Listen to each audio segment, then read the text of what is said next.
To schools, read to children, encourage them to learn, to listen, to reason, to respect themselves and others, and to become responsible citizens. What then is the example we set for those same children when we look at the parliament of their country? If a student believes that a teacher has been unfair, do we encourage that student to disregard the teacher, disrupt the class, seize what does not belong to them, and refuse to follow instructions? Or do we teach the student that there are proper avenues to raise concerns, challenge a decision, and seek redress? Of course, members of this House are not regarded as students, but the same principle applies here. A member may disagree with the chair. A member may disagree with her ruling or even believe that the process is unfair. But the answer cannot be disorder, defiance, or contempt for the institution.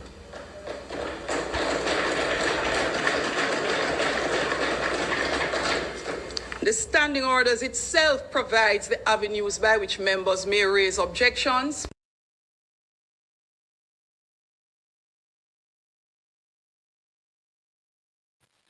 Blessed is the man that walketh not in the counsel of the ungodly, nor standeth in the ways of sinners, nor sitteth in the seat of the scornful. But his delight is in the law of the Lord, and in his law do we meditate day and night. For we shall be like trees planted by the rivers of water, that bringeth forth our fruit in our season. Our leaves shall not wither, and whatsoever we do shall prosper. Welcome to the Colin Bell Show for this Monday evening. That was the speaker scolding members of parliament. And she went further. Everybody, let me play her again. Of us participated in Read Across Jamaica Day. We went into schools, read to children, encouraged them to learn, to listen, to reason, to respect themselves and others, and to become responsible citizens. What then is the example we set for those same children when we look at the parliament of their country? If a student believes that a teacher has been unfair, do we encourage that student to disregard the teacher, disrupt the class, seize what does not belong to them, and refuse to follow instructions? Or do we teach the student that there are proper avenues to raise concerns, challenge a decision, and seek redress? Of course, members of this House are not regarded as students, but the same principle applies here. A member may disagree with the chair. A member may disagree with her ruling or even believe that the process is unfair. But the answer cannot be disorder, defiance, or contempt for the institution.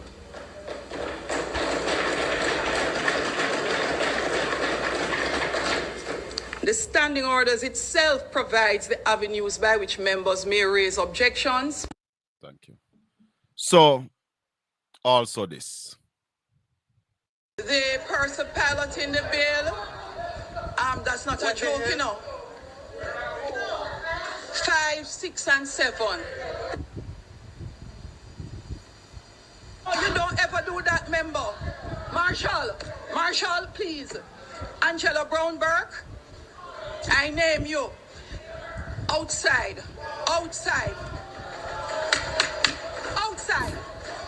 Marshall, what for her? Angela Brown-Burke.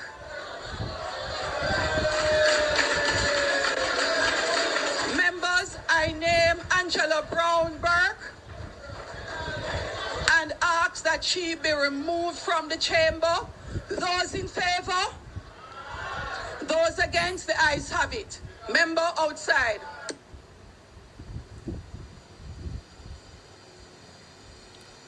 No. You see, there's a saying that says to every action, there's a reaction. And we could play much more from the speaker. Whole heap more we could have played. There are some people in the media who I have a lot of respect for. And even when our views differ, I will still have respect for these people because I think that they are doing a good job in times trying to do their best. And there's no time that we're going to agree 100%. Apparently then said this. She said, I just think the speaker, she likes to be in control, and that kind of control you can get away with in a marriage if you want to control your husband. For example, you can't control grown people sent to parliament to represent their people. There's disorder and disrespect, but then there's also control because it's not a school mistress and a school mom in a basic school. All right, no. Apparently then said this. She said, I just think the speaker, she likes to be in control, and that kind of control you can get away with in a marriage if you want to control your husband. For example, you can't control grown people sent to parliament to represent their people. There's disorder and disrespect, but then there's also control because it's not a school mistress and a school mom in a basic school. All right, no. So a lot of people have beat Nikisha Burchell. What she read there was supposed to be from Nikisha Burchell. Now, I'm not getting on a woman's squabble. I'm not getting on a woman argument. But what Nikisha Burchell have said is her opinion. It's her opinion, you know. And if she have that opinion, who are we to chastise her and behave like she commit the cardinal sin? That is our opinion of the Speaker of the House, an opinion that a lot of other people share. The Speaker of the House is unsuitable to be the Speaker. The Speaker of the House cannot control herself. She don't show the level of professionalism that the Speaker ought to be shown, because the Speaker is an extraordinary person in the House of Representatives. You know, the Speaker comes from the government side, however, is expected to be fair.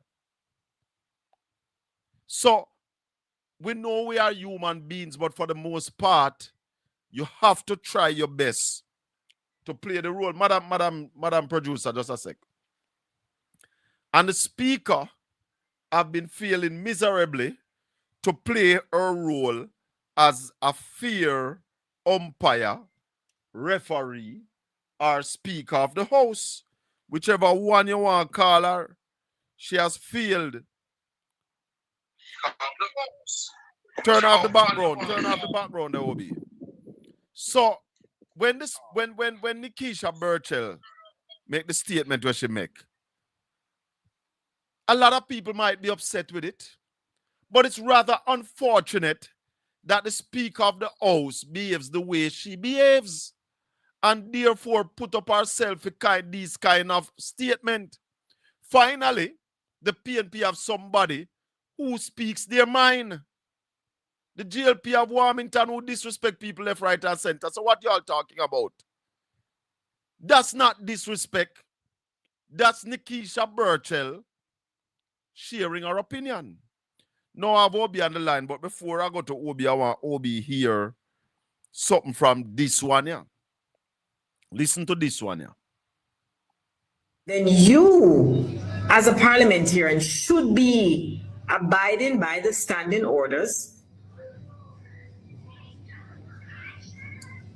And Hold if on. you This is Juliet Cuthbert Flynn. Listen to her. believe the Speaker asserting herself and saying that we must stick with and stick to the standing order.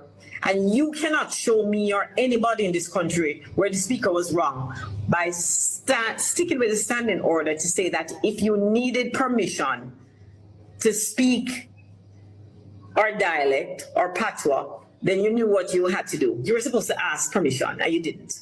So period. You have no leg to stand on, none. I don't care how many rounds you make. I don't care how many TV shows you go on. You are just wrong. And all the speaker is trying to do is to uphold the rules and the laws of the parliament by sticking with the standing order, and you do not want to do that. And so you decided you're going to cast her as this horrible person, as this bad person, as this controlling person, and that she's controlling her household. We fought too hard as women to get to where we are. For you as a woman to cast her in this light, and I take offense as a woman. I take offense as a woman. I don't know if you also notice, there's one bathroom and one toilet to share for all of us women in the parliament on our side. You know why that is?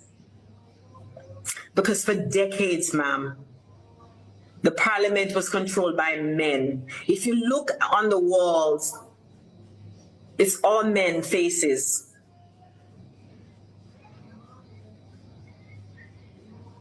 And we've fought to get that quota, that 40% in the parliament. And here you are. Here you are. Here you come, puffing up yourself. Here you are.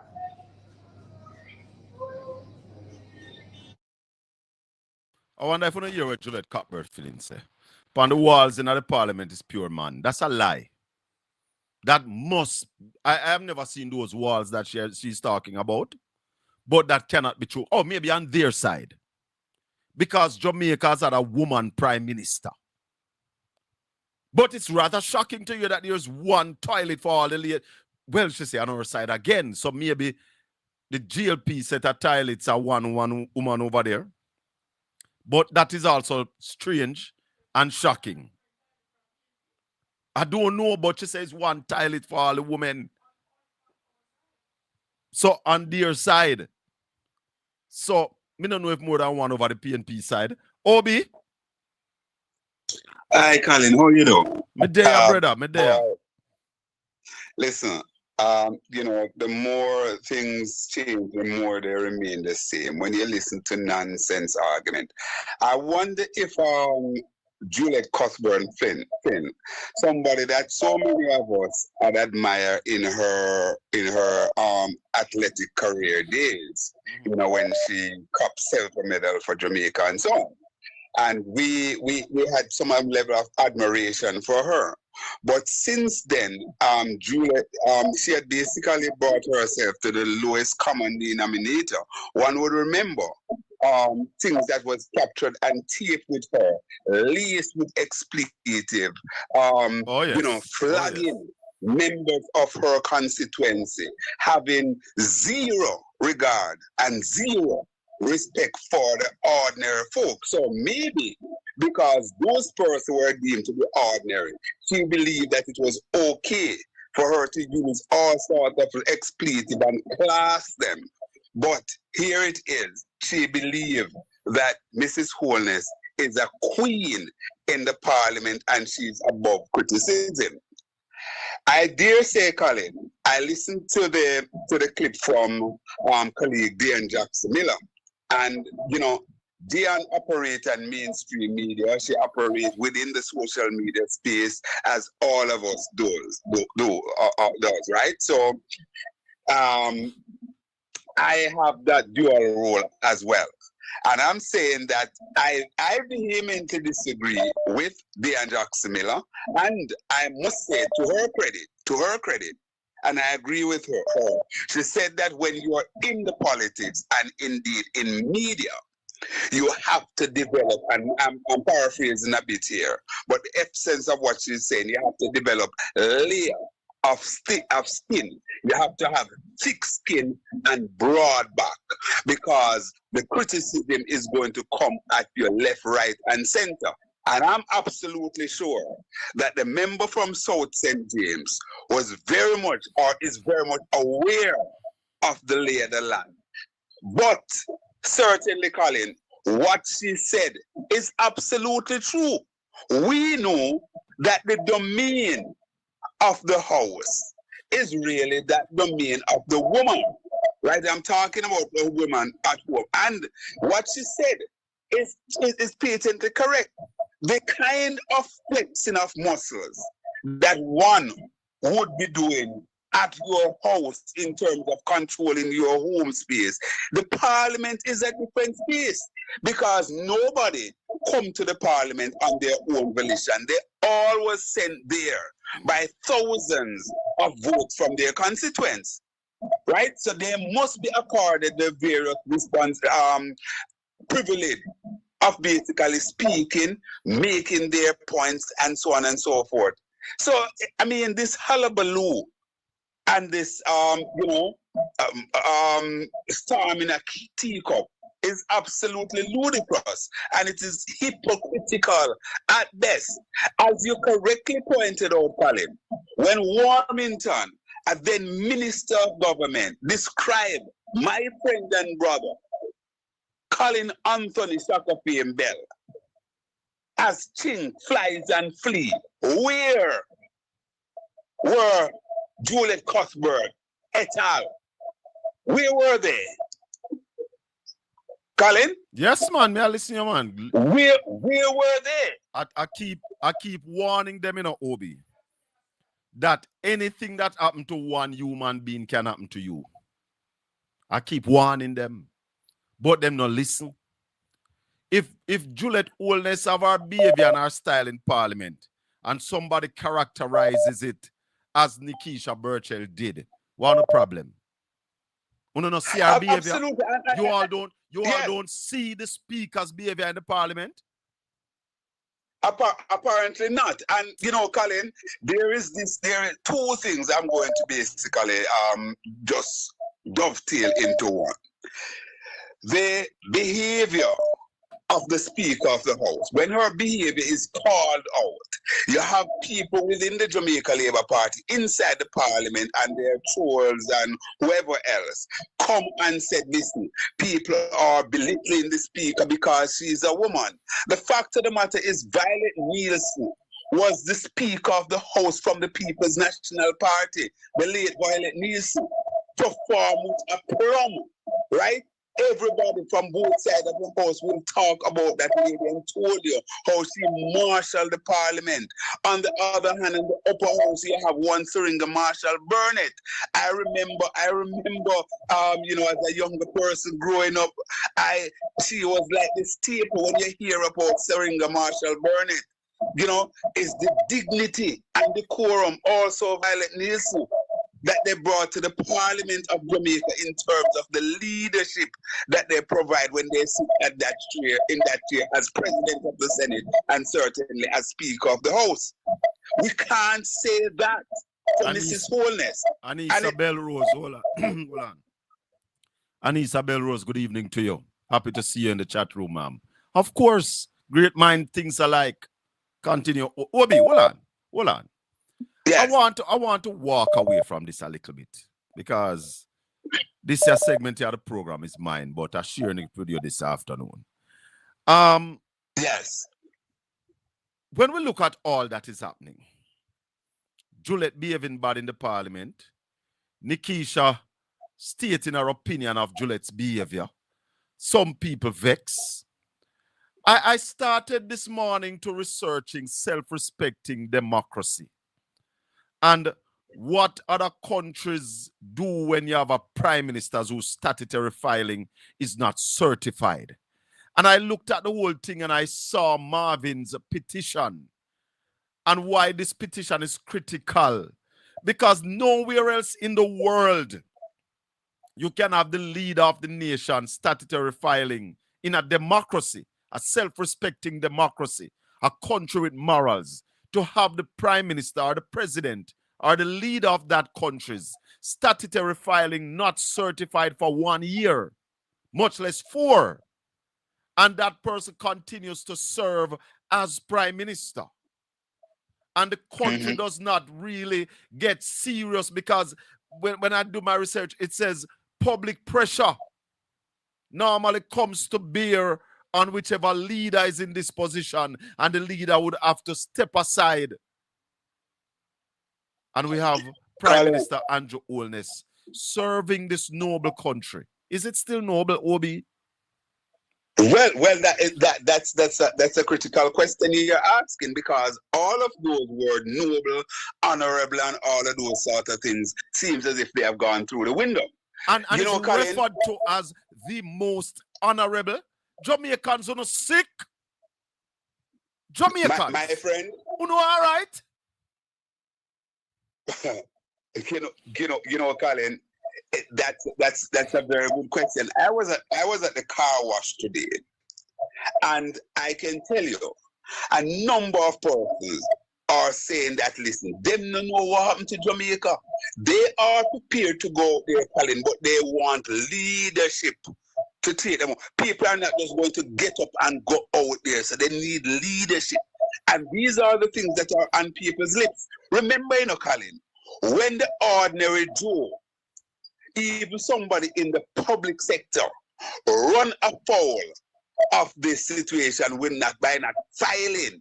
We know that the former managing director, or certainly the executive director at the RGD, he had to demit office because of something to do with his filing and whatever with the IC, based on the report that came out from the IC. It cannot be that we have the person who sits in the highest office of the land feel comfortable and out there king-teething and appearing here and there and so on, and feel comfortable.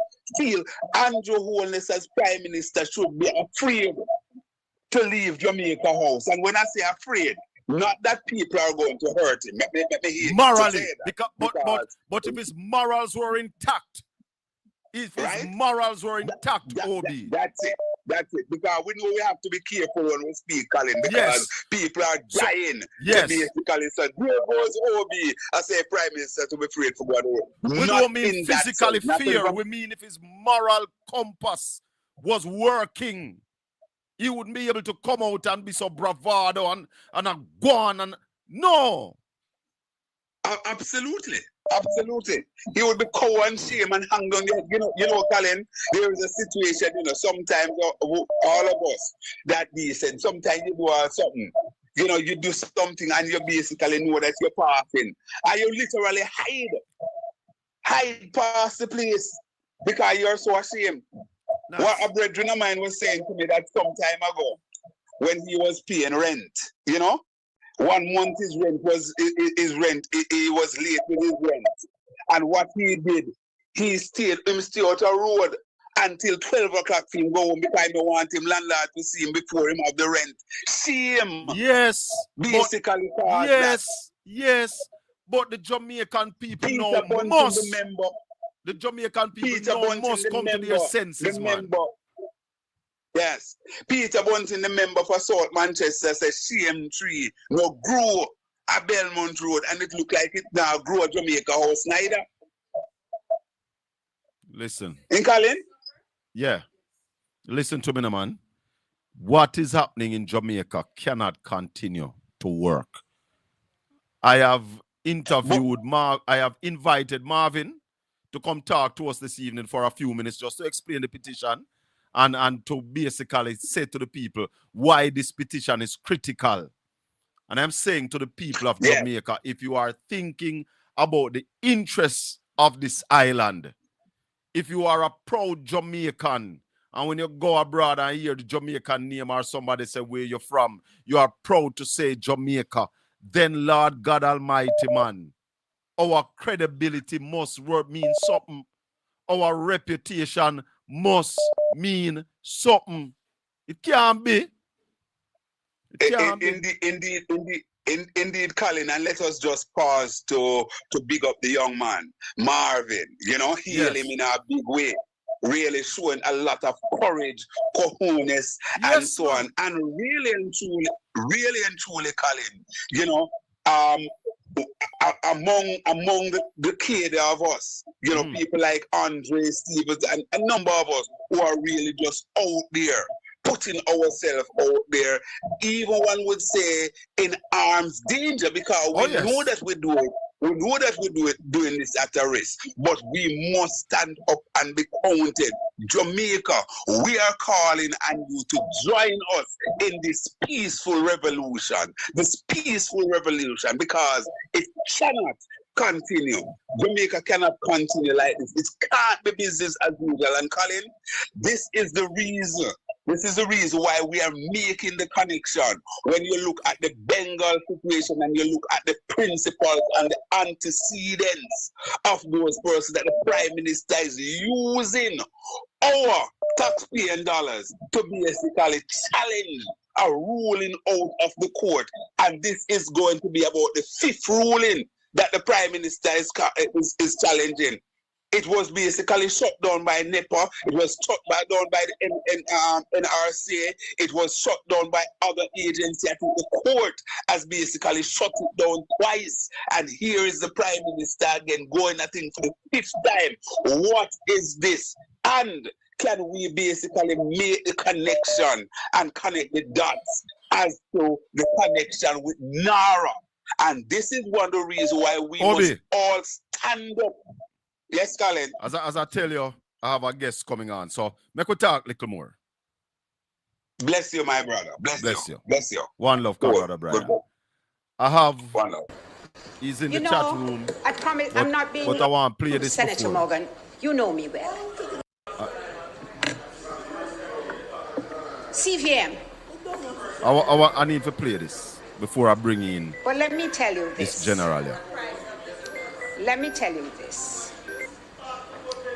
If you will just give Claude McKay's poem, Senator Thompson, I don't know if you like poetry. I do. It says, if we must die, let it not be like hogs, hunted and penned in an inglorious spot, while round us bark the mad and hungry dogs, making their mock of our cursed lot. If we must die, oh, let us nobly die, so that our precious blood will not be spent in vain. So even the monsters we defy shall be constrained to honor us, though dead. Marvin Edgar.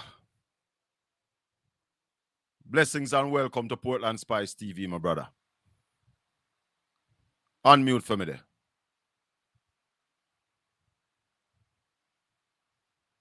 You're still on mute, so that is it. Oh, you can hear me now? Loud and clear. All right. Yeah, man. Manners and respect, welcome man. to Portland Spice TV. It's a pleasure, sir. I had to play that clip from Donna Scott Motley because I see some people warning you, and they warn me too, telling us to be careful and that and that. Listen, what we are doing is a work, it's not a job. It's a work given to us by the Most High. Marvin, you put out this petition, and that's what I want to talk to you about this evening. All right. Why this petition? Why now? Well, Colin, you know, we're a no-nonsense people. We have tried regular routes in getting the government to respect us as a people, to talk to us. The extrajudicial killings from police, to listen to the cries of people. We've been begging, we've been asking, nobody's responding. I personally think that there are other persons who could have done more. Talking about the private sector organization. These are the people who pump money into the government. We don't hear from them. Nobody knows say nothing. And the people are still dying. I mean, to the tune of over 450 persons within the last 16 months. I am not going to sit down and know that 450 men have been murdered by the Jamaica Constabulary Force. And everybody's quiet. It's only us as citizens. And it's not just about the murders. It's everything. For me, it's everything, Colin, because I realize that after 9 days, Jamaica sweep things under the carpet and forget about it. Me now forget more them. I cannot forget them. $3 trillion is still unaccounted for. And I don't hear nobody talking about that. Yeah, nobody not talk about it. That not solve. The Prime Minister's statutory declarations are still not verified. From 2021, we're in 2020 freaking 6. Why are we not talking about it? Why are we beating around the bush and pretending like I just said it to Obi a while ago that since morning I have been doing some research on leaders whose statutory filing have not been certified in their countries, and we're talking about self-respecting democracy. Democracies that people still have moral standard. Where in the world is this happening presently? Nowhere else. And if it happens, public pressure would come to bear that such a prime minister would have to resign and step aside, and if you can't clear your name forthwith. And therefore, how can a country of people who call themselves Christian and God-fearing people and decent people and honorable and most honorable just sit down while this continue? And that's why I am solidly behind you with this petition, my brother. Yes, I have been pushing it from Saturday morning, non-stop, saying to all my listeners and viewers, sign the petition for more than one reason. In fact, what I wrote when I signed on Thursday night, I want to write something different. Because there are so many things that this government has done to the people of Jamaica that the petition need to sign. How has it been going? Yeah. Awesome, man. I as a matter of fact, I am very honored to know that within this space of 3.5 days, we have hit the minimum signatures that is needed to pretty much create international attention. 15,000? We passed 15,000 long time. Long time. Long time. Yes. Yeah, man. Let's Jamaica. get 100 people who sign the petition. Yes. Because the government them say if you have 15,000 signatures, they will respond to you.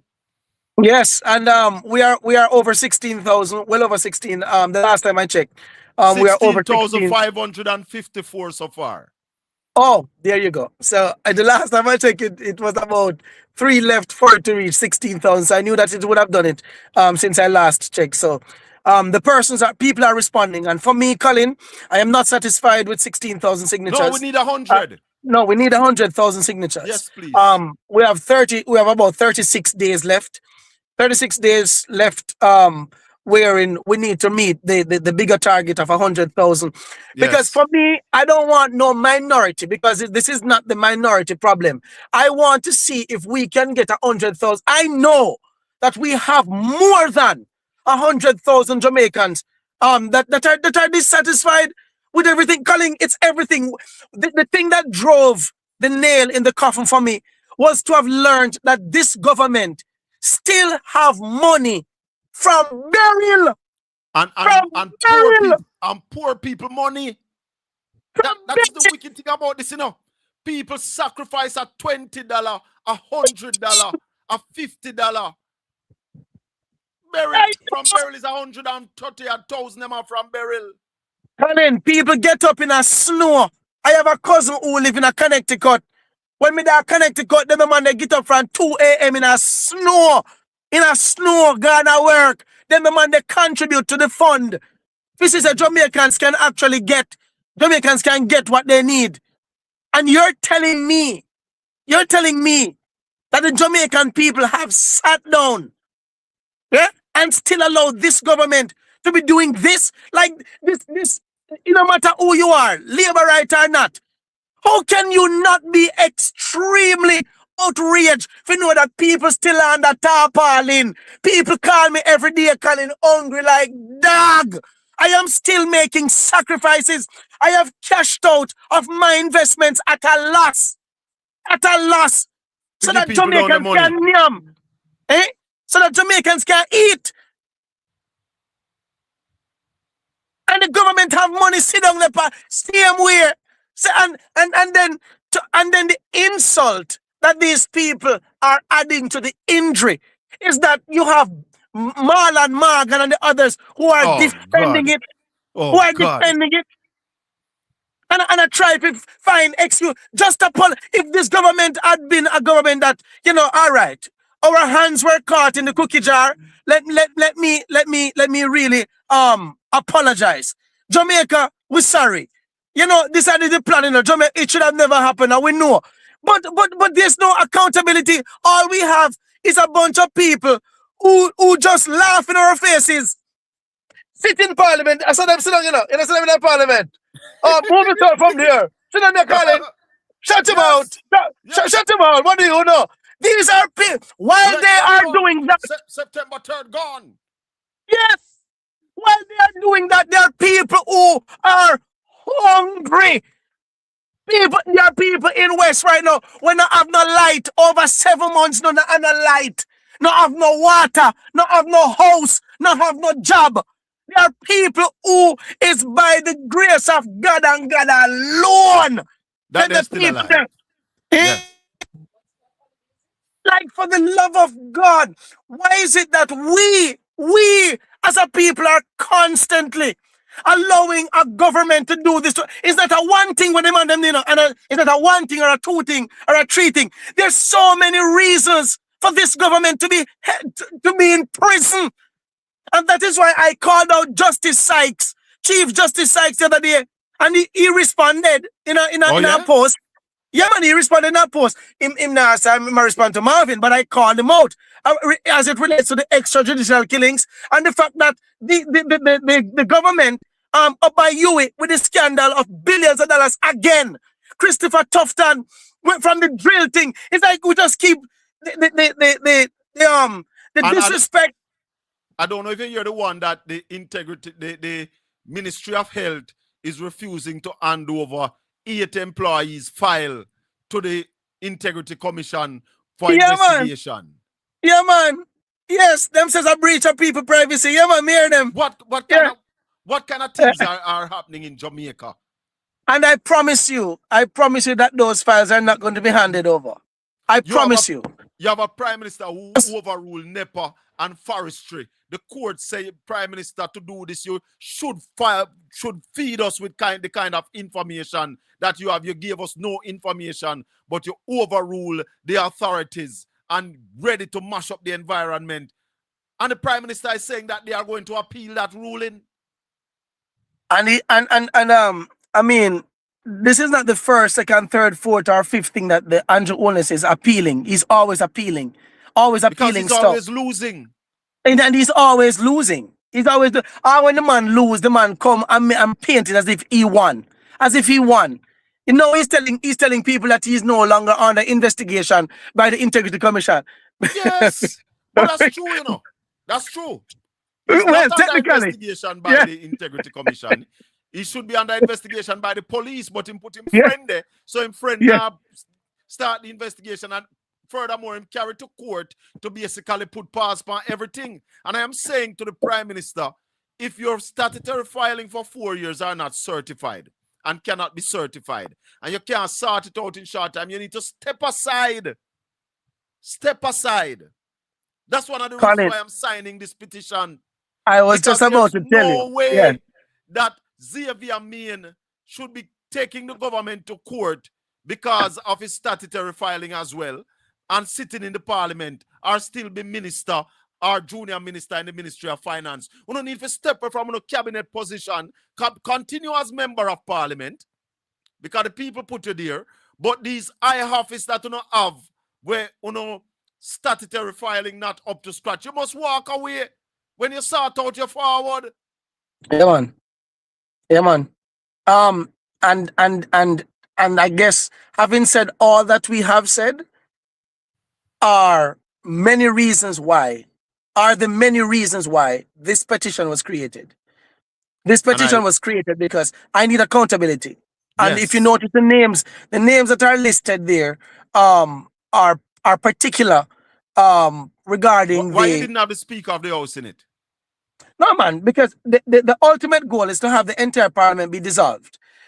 If I was supposed to add everybody's name, it would take up the entire petition. All right. Because I know 1 or 2 people. But these main characters, they're all responsible for the unaliving of over 450 Jamaicans within the past 16 months. The DPP has kept quiet. They should have files on her desk. And based on based on what my understanding, when I went to iProbe, is that Indicom don't have any power to arrest. Indicom can only investigate. then Yes. turn it over to And iProbe. charge. Right. iProbe now turn it over to DPP. the DPP. And I see a rally. and Continue. just like how just like how the police, the Prime Minister and his team have kept the donations on the people them from 2024. It's the same thing the DPP has done from Paula Llewellyn till right now. These people have 64 police on murder charge, and not one of them in a jail. Not one of them in a prison. 64. 64, Colin. Yes. We cannot continue like this. The country needs to be cleaned up. I have had enough. Colin and a little people, yeah, water there on my shoulder. When time I grew on them, man and woman, big man a ball. So my nephew are innocent. Colin, there's so much obvious murders. And we cannot sit down. We cannot sit down as a nation and be comfortable with that. I said this to you finally. I saw Mark Shields' response to you and saying that you can't call it murder. Mark Shields, what rubbish. When the police charge a man for murder, the man is not found guilty. It's only the court can find you guilty. But it is in the opinion of the police that this is a murder. So there's nothing wrong if Marvin Edgar said this is murder. It is in his opinion. What you talking about, Mark Shields? Yes. And when we see these things, we have to call them out, my brother. And I say to you, continue to do what you are doing. Be strong. Just develop a relationship with the Most High God. And so once you have that relationship, that did a long time, Colin. Jed, Colin, that did a long time. That did a long time. Die, let us die like men and not like hogs, hunted. Yeah? Yes. Bless up, my brother. Yeah, man. Thank you. Anything you want to say final to the listeners before you go? I mean, I just want us to put aside colors. I just want us to put aside colors. It's time for Jamaican to stand together as a unit. We have two Jamaica. We have Jamaica where the law only works for the rich and works against the poor. And we cannot continue to live like this. I am ready to unite the country. Thank you to all the persons who have signed. Big up yourself, Colin. And make sure you big up Ralston. I want to because Ralston. Am I hearing you right now? Rally, me and you need to talk. We need to talk. All right, yeah, man. Big up yourself, Rally. Yeah, man. Love. Yeah, man. You deserve it. You will be finance minister until God come. Enough respect. All right, the yeah, man. Minister must have him beside him as an advisor. Yeah. We just want to drive in that crypto because we have to drive over there. Rally, big up yourself. Respect. All right, bless. Marvin Edgar, the man with the petition. Yeah, man. Big up yourself, youth. Do your thing. Okay. Don't be afraid. Rally, good evening. How you doing? Yeah, man. We're there, man. Good. What go on upon this Labor Day, my brother? Everything quiet. It's Labor Day, so no activity. What is happening on the global stage? Yeah, man. Trump is about to sign the deal. Most of the place. Yeah, well, them say Trump say I'm telling people them to take them time because a whole time Republicans them I say, you don't really achieve nothing. In fact, we lose because the Obama thing was better than this, and you say they don't want to come with something better than the Obama thing, and you end up now damaging the world economy, and the Iranians them have the straits. Really? Yeah, so we lose in a worse position than Obama. Worse than we were before. Really? So US markets up on holiday right now. Yeah. Memorial Day in the US today. And Jamaica up on holiday too. All right, I could take a few calls now, brother. Caller, good evening. Welcome to the Colin Bell Show. Yeah, man. Good evening to you and your guests. Yes. When I joined, I was so far down in the program that hearing everything now put me almost in a straight jacket because I was thinking about when I came on around the time when you were talking about the South St. James The lady. Member of Parliament. Yes, yes. But I was scrolling through TikTok earlier this morning, and I realized that we have some people that are selective with them hypocrisy. Yes, man. Because I don't know if you remember that Rhoda Crawford called Nationwide to complain about Juliet, being ostracized by the Speaker of the House. Hey, Junior, your memory coming like a elephant memory having a youth. A elephant memory having a. So I remember, and I was saying, oh, come on, never hear in the outburst. How come nobody was chastising Rhoda for making the statement she made? No, and because all of a sudden now, people get selective. Yeah, man, selective hypocrisy. Why? So because at that time I came on, I never even get to ask you to do something with Marvin. Oh. I spoke to a lot of persons and them having one problem. Them don't know where to go to sign up. No, it's So online, man. It's online. Just tell them type in Jamaica Demand in Google. Jamaica Demands Accountability. Just go to Google on them phone, sign it in. You put your name. If you want, you put your parish where you come from. If you have a comment, the comment is optional. You don't have to put a comment, but if you have a comment to say why you're signing, you can put that as well. And then you click submit. Submit means you sign. Argument done. And do me a favor. Do me a favor too. Yeah. Repeat the message. Repeat the message. And tell OB to send me a number on my phone, but I don't know to call him on the program. All right. I need to call him. All right. No worry yourself. The final thing. We get the new definition for economics, yes? Is economics or recession? Which one is the new definition you want? No, we already get the definition for recession. Oh. So we need now the definition for economics. And when Ralston come on and talk about diminishing returns and marginal costs and all them, so they need to redefine them. All right? All right. Rally, you here? Yeah, man. All right, we talk. We hear him loud and clear. What the man says is that Wayne Henry and James Stewart, they are embarrassments to wherever them graduate from. But why these people doing that, Rally? Explain to us the rationale behind giving these numbers and then trying to create a different narrative. Because the numbers they gave us clearly states that there's a recession. Even the petition we are talking about so important, you know. Yes. Yes. But why would they give us those numbers, Rally, and then come try build a different narrative? Rally? Rally? I think I hear him in the background, you know.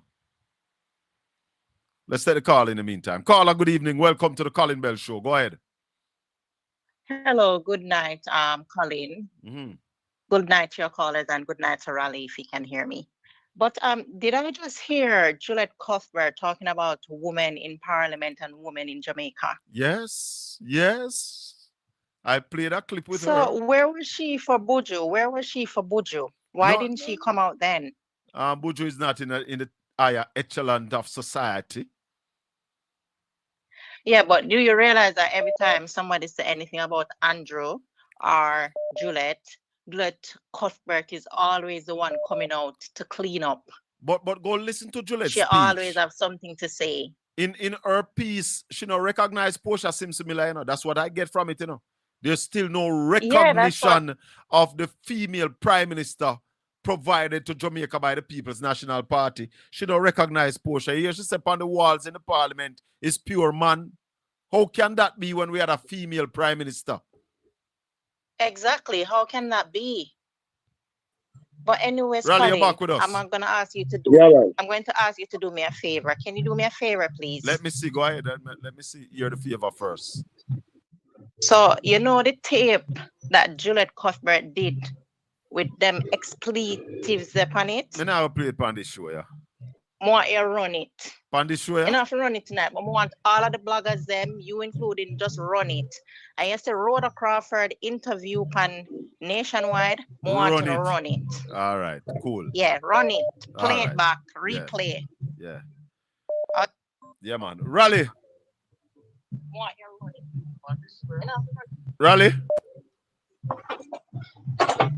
Rally, I'm hearing you. Why you not hearing me?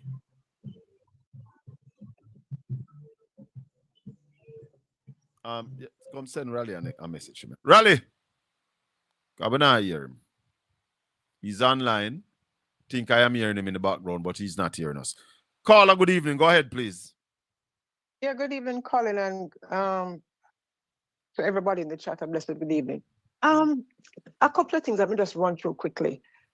We need to stop with the selective outrage because Juliet Cuthbert said nothing.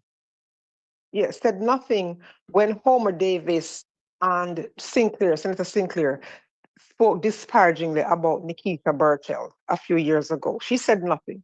Okay, and we cannot be Yes, yes. So since we're talking about Nikisha Berta, you'll find that tape and play it where Homer Davis and Sinclair spoke so disparagingly about her, basically body shaming her. You mean the one on stage in Montego Bay when he said one of so? Yes, that was one. And Sinclair talked about her 3Bs. Okay? Yes. Those were men speaking disparagingly about this young woman. And Juliet Cuthbert came out and said nothing about it. Of course, it never Dion matter. Jackson Miller came out and said nothing about it. So I don't want to, I'm not interested in the selective outrage. And the other thing is this, when Warmington, a minister of government, called you a chink, dog, fee, and fly, where was Juliet Cuthbert to come out and say you cannot speak that way about They agreed with fellow it. Jamaicans? They agreed with him. They So all miss agreed me with him. the selective outrage. Yeah, Yes, man. they did. And what they're basically saying is that when they call one Jamaican call that, they are calling all Jamaicans that But me because tell they you are the that. government. Me tell you that. Say You see? anytime what Warmington said about me is what they are saying about all Jamaicans. Is Yeah, man. and that is why they can buy their votes because they do not see them as having any value beyond $5,000 and a 2-piece KFC. You understand me? That is how they treat them. Thank you, caller. And the other thing is, I would love for you ask Ralston for me. The information put out by the misinformation put out by by Statin and PIOJ, what impact that will have on them negotiating with multilateral company, financial institution, because that information is not correct. So how will it impact their negotiations in the future? I hope Ralston is here. Ralston, you heard that? Okay. Yeah, man. Go ahead and respond, no? Yeah, man. It will lead to a significant erosion of investor confidence because the timely dissemination of accurate information is of paramount importance to the smooth functioning of markets. So where there is misleading information, it leads to market failure. And that is why it is so important that those institutions are not politically controlled. And that is what we are seeing right now. So all those things will have a negative impact on investor confidence. None of the three economic agencies can be trusted. Bank of Jamaica, the Statistical Institute of Jamaica, and the Planning Institute of Jamaica. The data coming from those places cannot be trusted. We see, for example, there was a massive demand supply overhang in the foreign exchange markets, yet the dollar appreciated. That is but there's excess demand, the price must go up. When there's excess supply, the price must come down. We also see Statin telling us that inflation declined in April based on a 4.3% decline in the value or the prices related to electricity, water, and gasoline when everything went up. And we see Wayne Henry and his minion James Stewart now telling the people that we are not in a recession despite 2 consecutive quarters.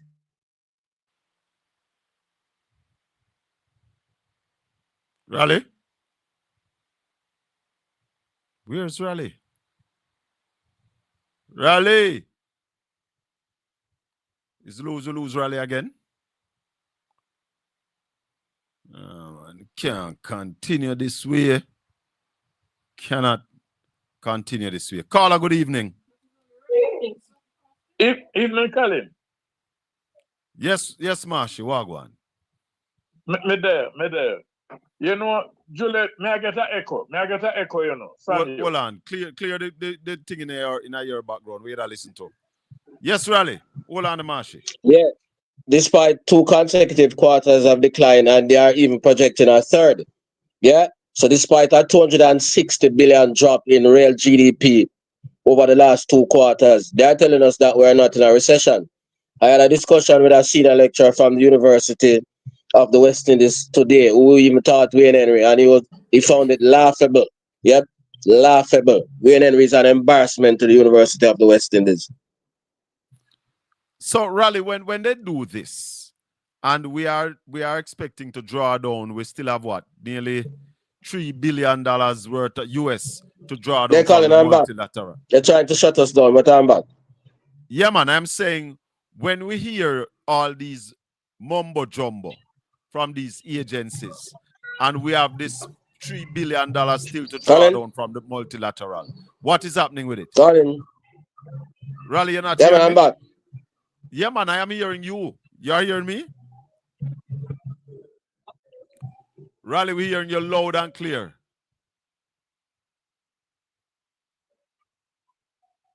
Raleigh?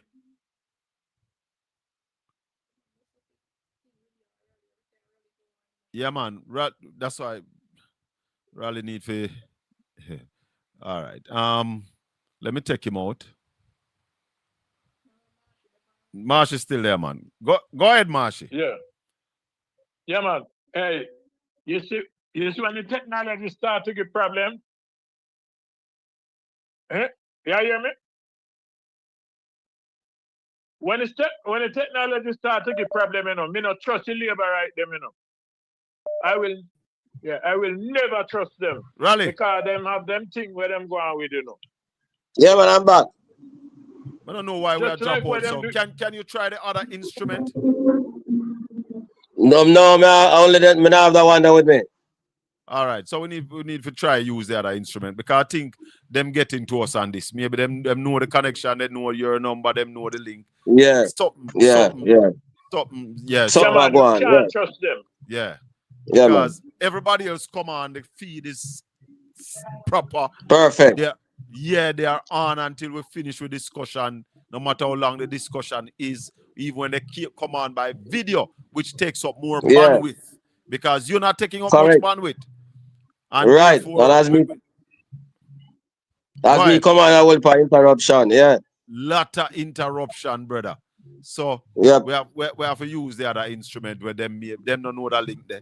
So maybe we can escape with that. So we need to set up that. Yeah. Because we might be able to escape with that. We have Marshy on the line. We take Marshy. Marshy. Go ahead, Marshy. Yeah. Juliet Cuthbert, you know, seeking relevance. She is in no position to tell anybody anything about that. Well, she know about nastiness because a member of her constituents call her and she laced him with the F word. She said the F word no less than about 9 times. Right? Yeah, man. Talking to her constituents. Yes, she did it. And when you hear Juliet, you know, we're not supposed to go in a people's private life. But if her mouth stay that way, her husband can't kiss her.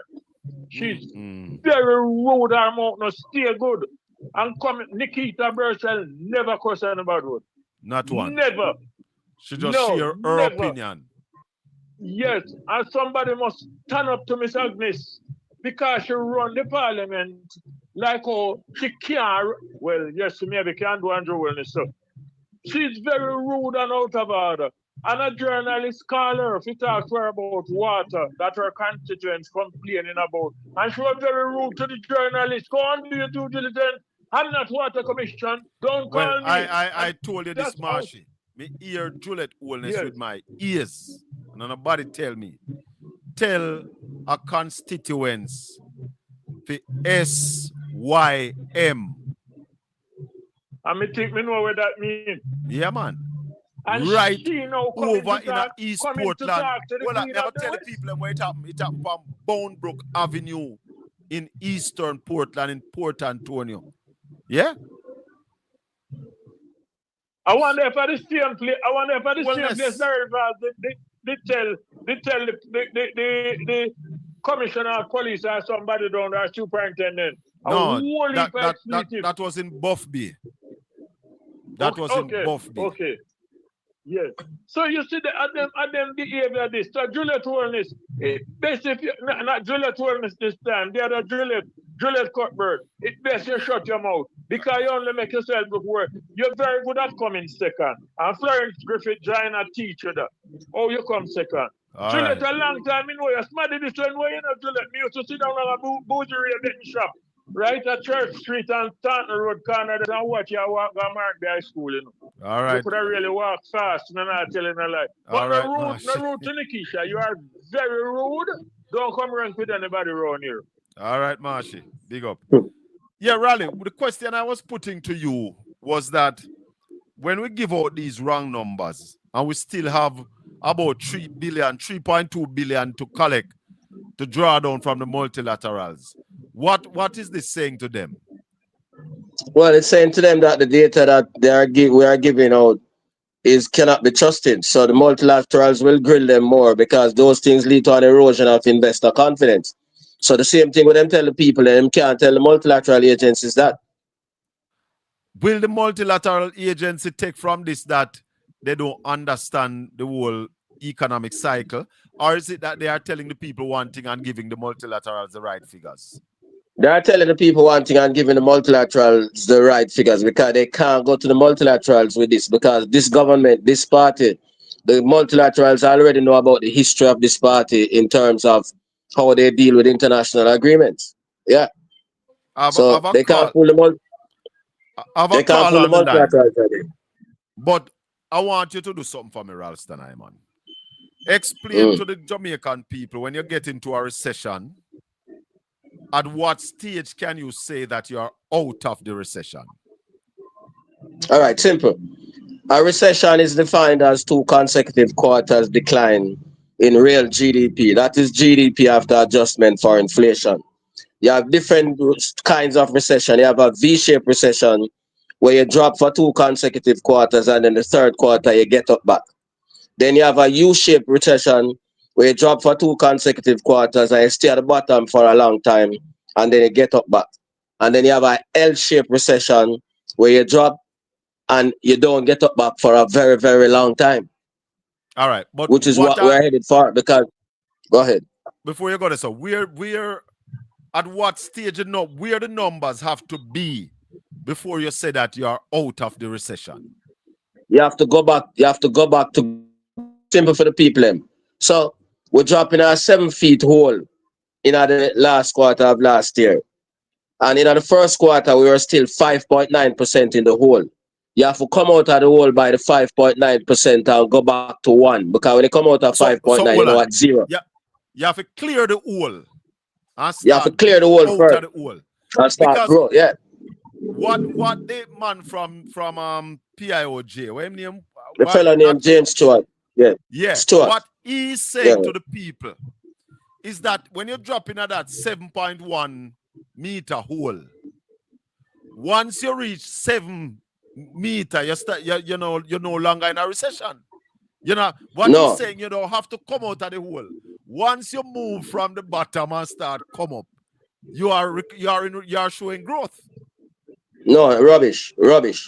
You're still up to now. We are still 6 feet in the hole, so we're dropping out the hole by 7.1 feet in the last quarter of last year. We're still 6 feet in the hole, so we're still in a recession. And they are even projecting that in the second quarter of this year, we'll be still be 2 feet. We'll still drop out the hole. We'll still be 3 feet in the hole. So all when you reach minus 2%, you're still in a recession. You're still in a recession. You have to start growing. You have to go back to the. All when you're down minus 1%, so you basically see the top of the hole. You are still in a recession. Yeah, man. Until you come out of the hole of your foot, stand up back on the ground. You're still in a recession. So Simple. if you level off, if you come level with ground and you're at zero, where are you at that time? You're still in a recession. You're flatlining. We'll call it then. You're So if you flatlining. stay It at means you're still zero, not growth. if you stay at zero for 2 quarters, those 2 quarters, are you still in a recession? We'll call it stagnation. Stagnation. So once you are in the minus, you are in the recession. In a recession. It no matter whether -1, -2, -3, -4, -5, you're still in a recession. And So we haven't made any big improvement because we're saying in the second quarter we're still 6 feet down in the hole. Hold on there. So you don't reach nowhere. I want to play about the mumbo What I want the people to understand. So you're dropping a 7 feet 1 inch hole, and now you're still 6 feet deep in that hole. So you're still in a recession. Before I go back to the caller, listen to this, people.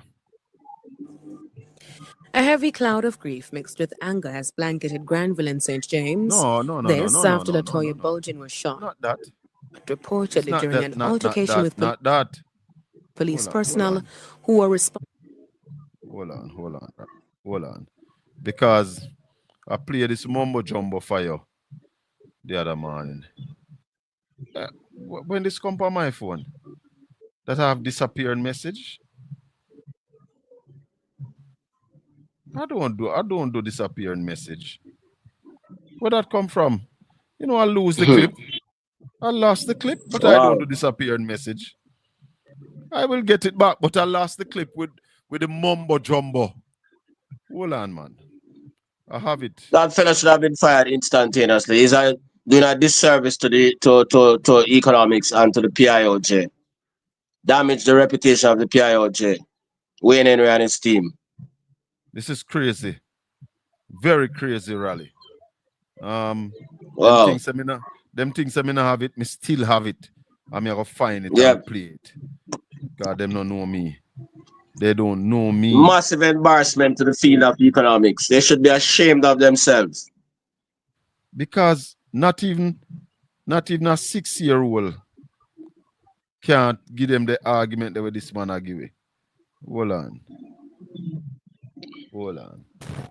By the PIOJ's figure. But the PIOJ is trying to tell us that the country is not in a recession. The PIOJ says the country is not in a recession. The statement comes after Jamaica recorded 2 consecutive quarters of negative growth. The first being the negative 7.5% recorded for the period October to December 2025, which was after Hurricane Melissa, and now the negative 5.9% recorded for the period ending March 2026. But according to Senior Director of Economic Planning, Research and Policy Logistics at the PIOJ, James Stewart, although the projections are negative, the economy is showing signs of recovery. No possibility of a recession. Starting will publish the deseasonalized quarter-on-quarter performance in their report. But we are suspecting that as the conditions of Melissa, the negative conditions from Melissa eases each successive quarter, there will be a growth relative to the preceding quarter. So you won't find 2 consecutive quarters of decline during the quarter-on-quarter comparison. Hear the man say, Raleigh. Utter rubbish. That is utter rubbish. Even somebody in 6B would laugh at him. Utter rubbish. Utter rubbish. And that is denigrating the reputation of the Planning Institute. Rubbish. Him should have left it. Utter rubbish. We need to call for his resignation. No, get left, bro.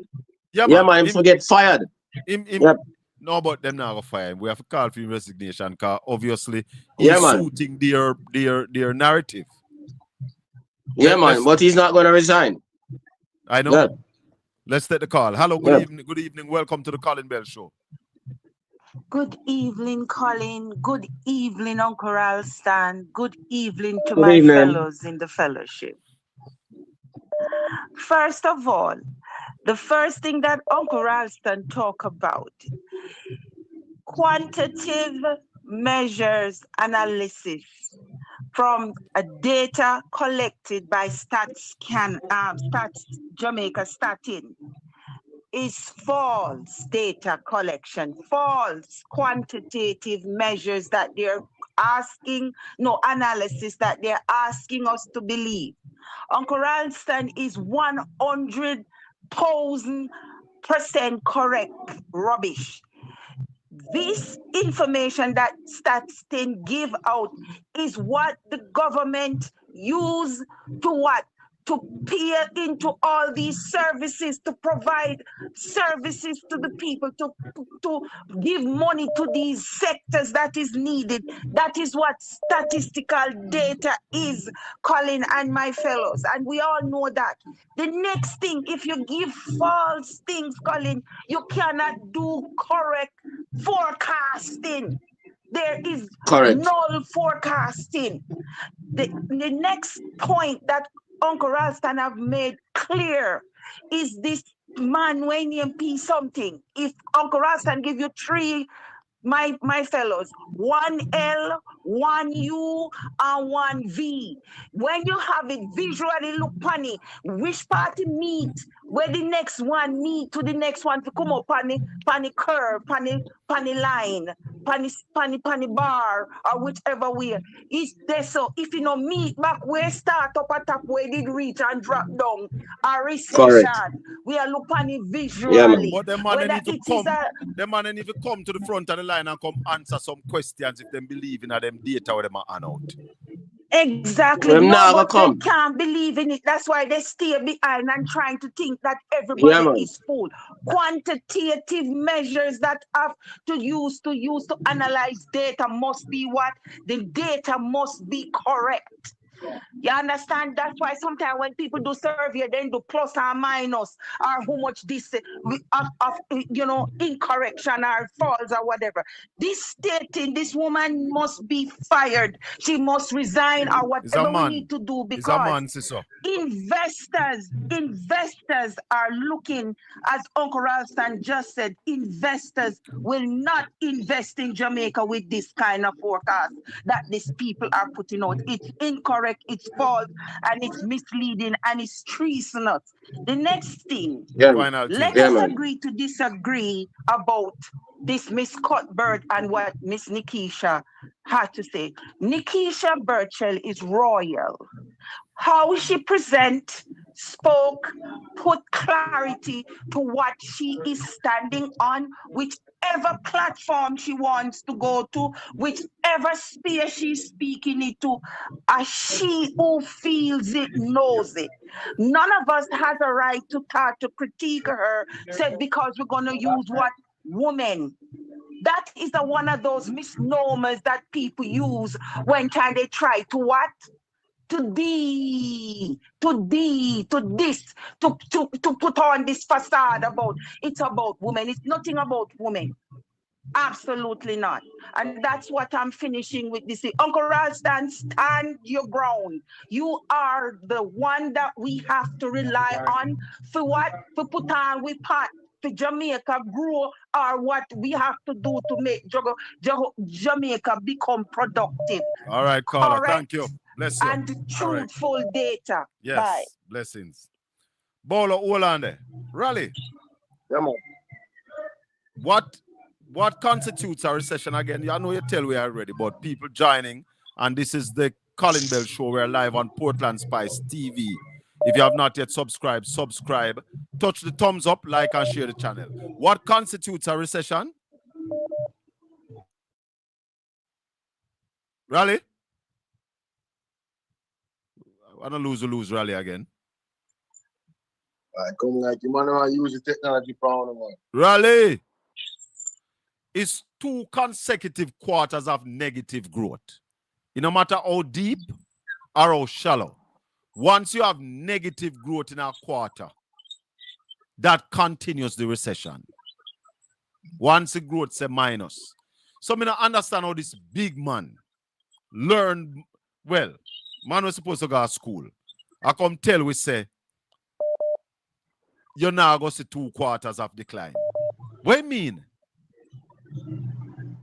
Raleigh's back with us. Bolo, go ahead. Yeah, so since as you have mentioned the whole economical thing, more of a suggestion for Raleigh. Yeah. If him not already at the in terms of Raleigh, you're hearing Bowler? Yeah, man. Yeah, man. Go ahead, Bowler. Okay. Yeah, man. So in terms of the economics and the education on it, the way you Raleigh, bring the information across is unique. So a child, a local youth can actually learn from him in a Jamaica well easily because he speaks the language. Yes. So my suggestion is that for certain key topics, him need to make the video them and post them on the YouTube. But your YouTube and all the basics them and make them so they are always there. So when somebody asks a question, they can play that video and say, this is the answer. All right. You understand what All I say? Get you. To put it on record. No, when it comes to Nikisha Birchall now, people are misquoting the lady. They never said, I just think the speaker. Hold on a little bit. Breaking news. CNN just said that America fired missile on Iran a moment ago. Raleigh, are we aware of that? No, but it's possible from CNN says so it goes up. Yeah, man, and this is one of my viewers in the chat room here where credible. So the war continues. CNN said America just fired missile on Iran moments ago. Oh. Yeah. Continue, Bowler. Yeah, so in terms of Nikisha Birchall, people are misquoting her, even Juliet Cuthbert. The lady said, I just think the speaker, she likes to be in control. And that kind of control that you can get away with in a marriage if you want to control your husband. Yes. If you want to control your husband. The lady never said that she control her husband. So they need to stop the life on the lady. And she's entitled to her opinion. And her opinion on the speaker is what many of us believe about her based on her actions. That is exactly what I said at the beginning of the show, you know. A lot of us share those opinions. So this selective outrage and trying to use women as a card. Rubbish. Listen. This government like to use people as card. You know? That's how they use the children to buy the free bus. That's how they use the folks down in Westmoreland, St. Elizabeth, Hanover, St. James to get the money from the multilaterals that they are going to pump into Nara, that they're planning to pump into oil recovery. Yes. And more finally, before we go, more big up Daisy, because she brought up a point that I wanted to bring up about Homer and Charles Sinclair Jr. Yeah, man. Right? That disparaged Nikisha Birchall's body, talking about BBs and Bs. She have 3 Bs. Yeah, man. And to them, me see it for the first time. Yes. Where was the women in the Jamaica Labour Party to say, no, Mr. Homer, no Charles Sinclair Jr., you cannot do that because it's a woman. Them full of SHI. Pick up yourself, General. Look more. All right. Somebody is saying that's rubbish. America withdraw itself from Iran. That's fake news. When did America withdraw? When did America withdraw, Raleigh? Are we aware of that? Raleigh?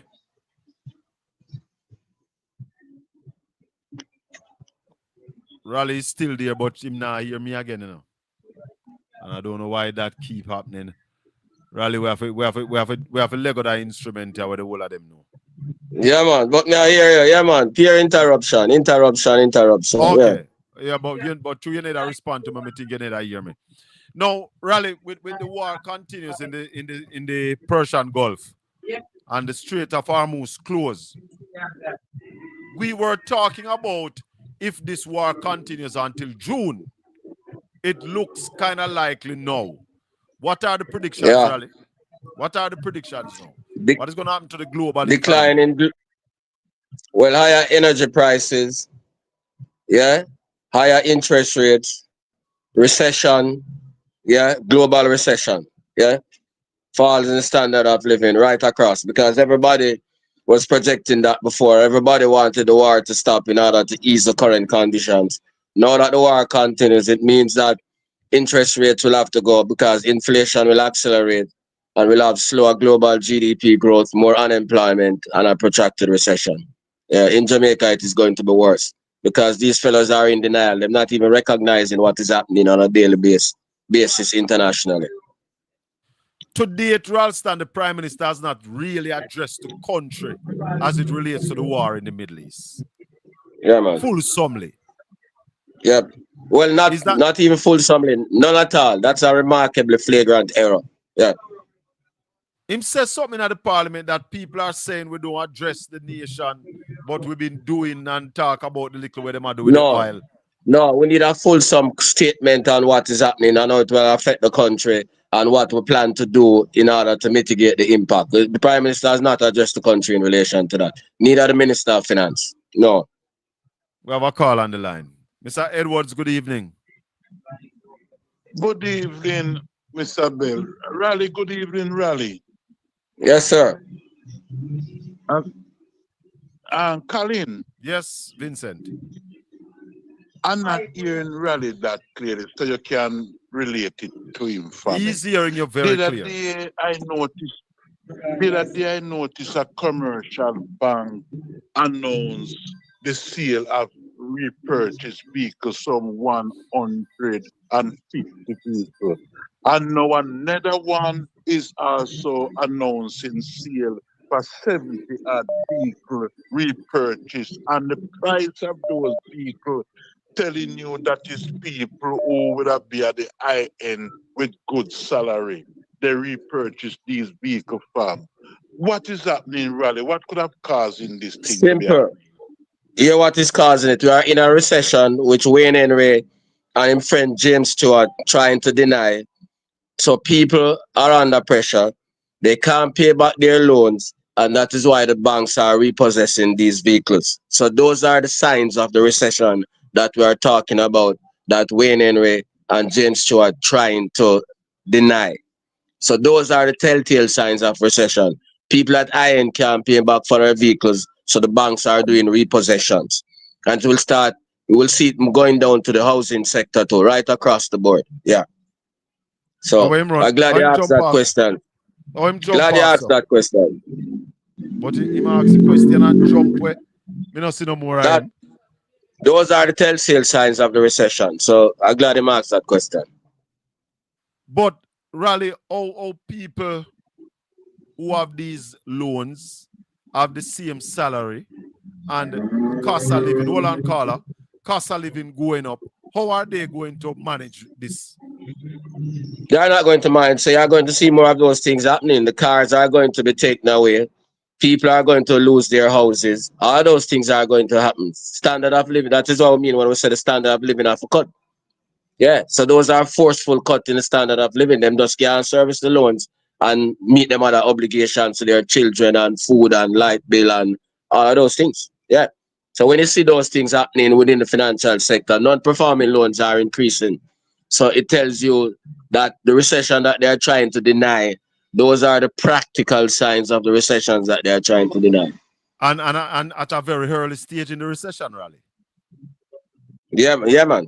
That's why I'm telling you it's going to move to houses and all of those things as the recession deepens. Because rather than Wayne Henry is supposed to be telling the government how to come up this situation, rather than PRing bogus data. That's the role of the Planning Institute, to tell the government how to come out of those things rather than to deny them. So he's not living up to expectations. Right. Andre, Mitchell, Adrian. Breaking news, Colin. Al Jazeera is also now saying that there's a hit. So it's happening. It's happening. It's happening. Yeah, man. So the Iranians are going to retaliate and the whole thing is just going to blow out of control. And the Iranians say them have some weapon where them not use from the war start. Them all let them go now. Yeah, man. Yeah. And so the whole thing is going to escalate. Like a new day, Raleigh, because Russia use a missile pan Ukraine where Ukraine, yeah, man. They never even know that the missile exists. Yeah. Yep.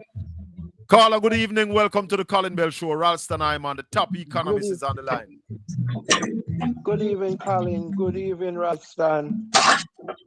Good evening. Yes, Colin. I'm talking on the point of the starting report, Yes. and I will bet my last dollar that is the Prime Minister give the go ahead to bring out that report. It's Yeah, man, it's another political sense of the instructions. So, yeah, Donald man. playbook to manipulate. Yeah. It's another manipulation, just like the Donald playbook of manipulation of the market. He's trying to manipulate the investors. The only thing the investors does that Andrew have, they're already aware of their behavior. So I don't know how it's gonna work out for him. So now, on the other hand, with the Yeah. Nikisha and the Queen of the South, I'm talking, Mm. and with Omar Davis and his and that thing on this stage where they were carrying up the lady. I think it was, I don't know which of them wives it was, but I know she's actually a pediatrician at the hospital at Montego Bay. Who And is that? I can show a double standard Hold because on. Who says a I think it's the pediatrician? woman's wife. The lady that they bring up on stage tonight to to to model Yeah. her body when they were yes, she's a Yes. pediatrician at Cornwall Regional. Oh, okay. And I'm gonna show a double standard right now. If you can remember, there is a doctor in the hospital at Manchester who was campaigning, and the same Labour Party tried to have him lose his job because they say he was campaigning. Yeah. So how they didn't talk because they say he's a government worker. How they didn't say anything about this lady because she's a government worker too, don't? And she was participating, voluntarily participating in that display on stage. So just to show you the double standard and those people, if as I said all the while, if double standard was detrimental, all labor rights would have passed away already.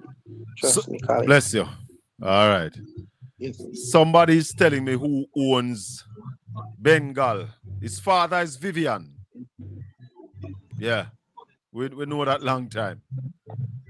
Caller, good evening. Welcome to the Colin Bell Show. We're live on Portland Spice TV. Please remember, everybody, like up the video. Give me 1,000 likes now, please. Give me 1,000 likes on the video. Go ahead, caller. Hi, good evening, Colin. How are you guys? We are fine, thank you. Ralston Iman, the top economist, Hi, is on the line. Ralston. I'm learning so much from you. But anyway, quick call. Listen, Thank you. someone sent me a video today of your, anyway, that, excuse me, of the Prime Minister.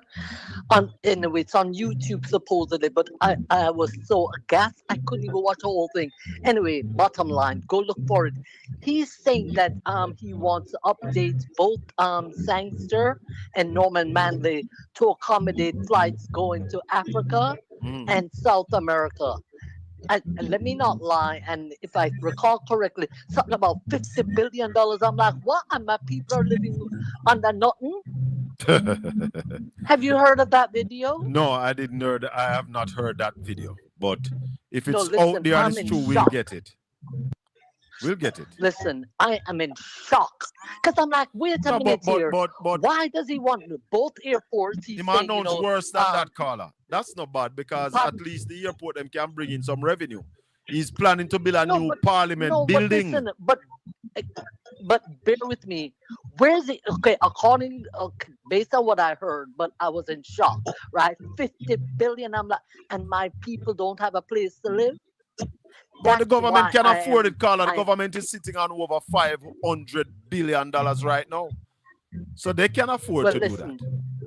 Listen, they need to secure proper housing for my people. Of Okay? course. That's how I feel about Agreed. it. And that's Anyway, Colin, you'll hear from me more often. I'm Thank a you. regular listener, and as I said, Ralston, I wasn't anyway, I majored in history, but Ralston, you're teaching me so much.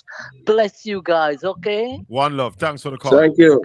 One love. Yeah, Bye-bye. man. 1-876-804-7072. That's the number to call if you want to talk to us on Portland Spice TV with Ralston Iman. Caller, coming to you. Ralston, Jamaica right now, we are not producing. What was our export last year, Ralston? How much did we export? 1.65 billion. $1.65 billion worth of export we did last Down year. by 13.4% compared to the previous year. And we import how much? 7.52 billion, up by 3.2% when compared to the previous year. So we are a consumption economy. Yeah, correct. Consuming much more. Yep. The trade deficit was the trade deficit was 5.87 billion. That is why the producers wanted 143 billion to pay bills last week, and the BOJ injected only 60 million. But the dollar appreciated, which is a defiance of the laws of economics, Marshallian economics, demand and supply. Again, so all of those agencies losing credibility. Yeah. Colin, I heard the Prime Minister said that he's going to give $1 billion to the film industry. A long time they said that, Kevin, Yeah, and man. how much they have given so far. They have not given all of it. From Nigel Clark there that come out. Let's go to the phone line. 50 times that announced, yeah. Yeah, man. Caller, good evening. Evening, Colin. Yes, sir. Welcome. Good evening. Colin. Yes. The Prime Minister was the one whole heap of things, because the narrative is not right on their side right now. You know, I listen to Ralston every evening, Colin. You know when they come back to me? The man never beat Finsack. The man they use the Finsack story and they hammer it. Now, when we think about all of the numbers the man them are misrepresent, you know, say we ought to have one next Finsack they come down the road, brother. Raleigh, can there be another Finsack? No, we can't take it. But if they continue with the denial about the recession and don't do something about the recession, which is to start spending the money that them get expeditiously in terms of infrastructure, energy, yeah, food security, and create more demand, then we're going to end up there. Because I'm saying to you, one of the reasons that the banks are repossessing vehicles is because people are not paying back their loans. And it is difficult for them to get those vehicles resold because people don't have any money. So if more and more people continue to be in a position where them can't service them loans, we're going to end up back there. That is why it is important that them start spending money and pull the country out of the recession. So we're saying to Wayne Henry, rather than deny that we are in a recession like an ostrich, give the government some firm plans as to how to get out. That is why we created the Planning Institute. That is why Norman Manley created the Planning Institute in the 1950s. Not for you to become a PR for the government. Raleigh, can this be worse? Is it possible that this could come out worse than what happened between 2007 and 2011? Yes, if they continue to be in denial. Because this is the entire global economy that is in turmoil at this particular point in time. People in the US and those people are preparing for a recession already. People in Europe and those places are preparing for a recession already. Jamaica is in denial and those economies are growing stronger than the Jamaican economy. Yeah, but they're still focusing on trying to make sure that them don't get into recession. Before I go to the caller, here's a comment in the chat room that I want you to tell me if this is correct, Raleigh. Normally, economies grow faster right after a disaster due to recovery spending, but Jamaica is not spending either. Economy would normally grow faster coming out of a disaster, Raleigh? If you pump in money, that is why normally when there's a disaster, a pandemic, governments pump in money on infrastructure because infrastructure has the highest multiplier effect. And that's why I'm telling you them don't. Because Melissa created 1.4 trillion in infrastructural damage. So right away, they had a blueprint as to what to start spend on the houses, the bridges, the roads, and those things. And they never spend. So whoever put in that in the thing, they are correct. Correct, spot on. Caller, good evening. Welcome to the Colin Bell Show. Ralston Hyman is on the line. If you have not yet subscribed to the channel, please subscribe. Give me a thumbs up now, please. If you don't love the video, touch a thumbs up and share the channel. Go ahead, caller. Yeah, Colin. You see, it's just like how Ralston explained it. So me I look on it, you know, because the very same things that happen while FinSac and it comes into being is the very same things that are some of the same things that are happening now. And with the man, they manipulate the numbers. You don't know what the true numbers are. So the truth is, we could be worse now than them are sure. Because nobody don't know the true numbers. The man them are wrong with it. Colin, you know, say the man them are wrong with it. And then, what is hurtful is that persons who are supposed to be neutral in this whole situation are staying dormant. So the people them who have their private sector business and who out there and feel the pinch. You need more of them to come out and talk and make it known that what is being represented there is not what really happening in the country. It's as if everybody that collude to brainwash the Jamaican people. Well, some people are saying that we are wishing bad for the country. Hold on. You know the JMA, them had a manufacturing 360 conference last week.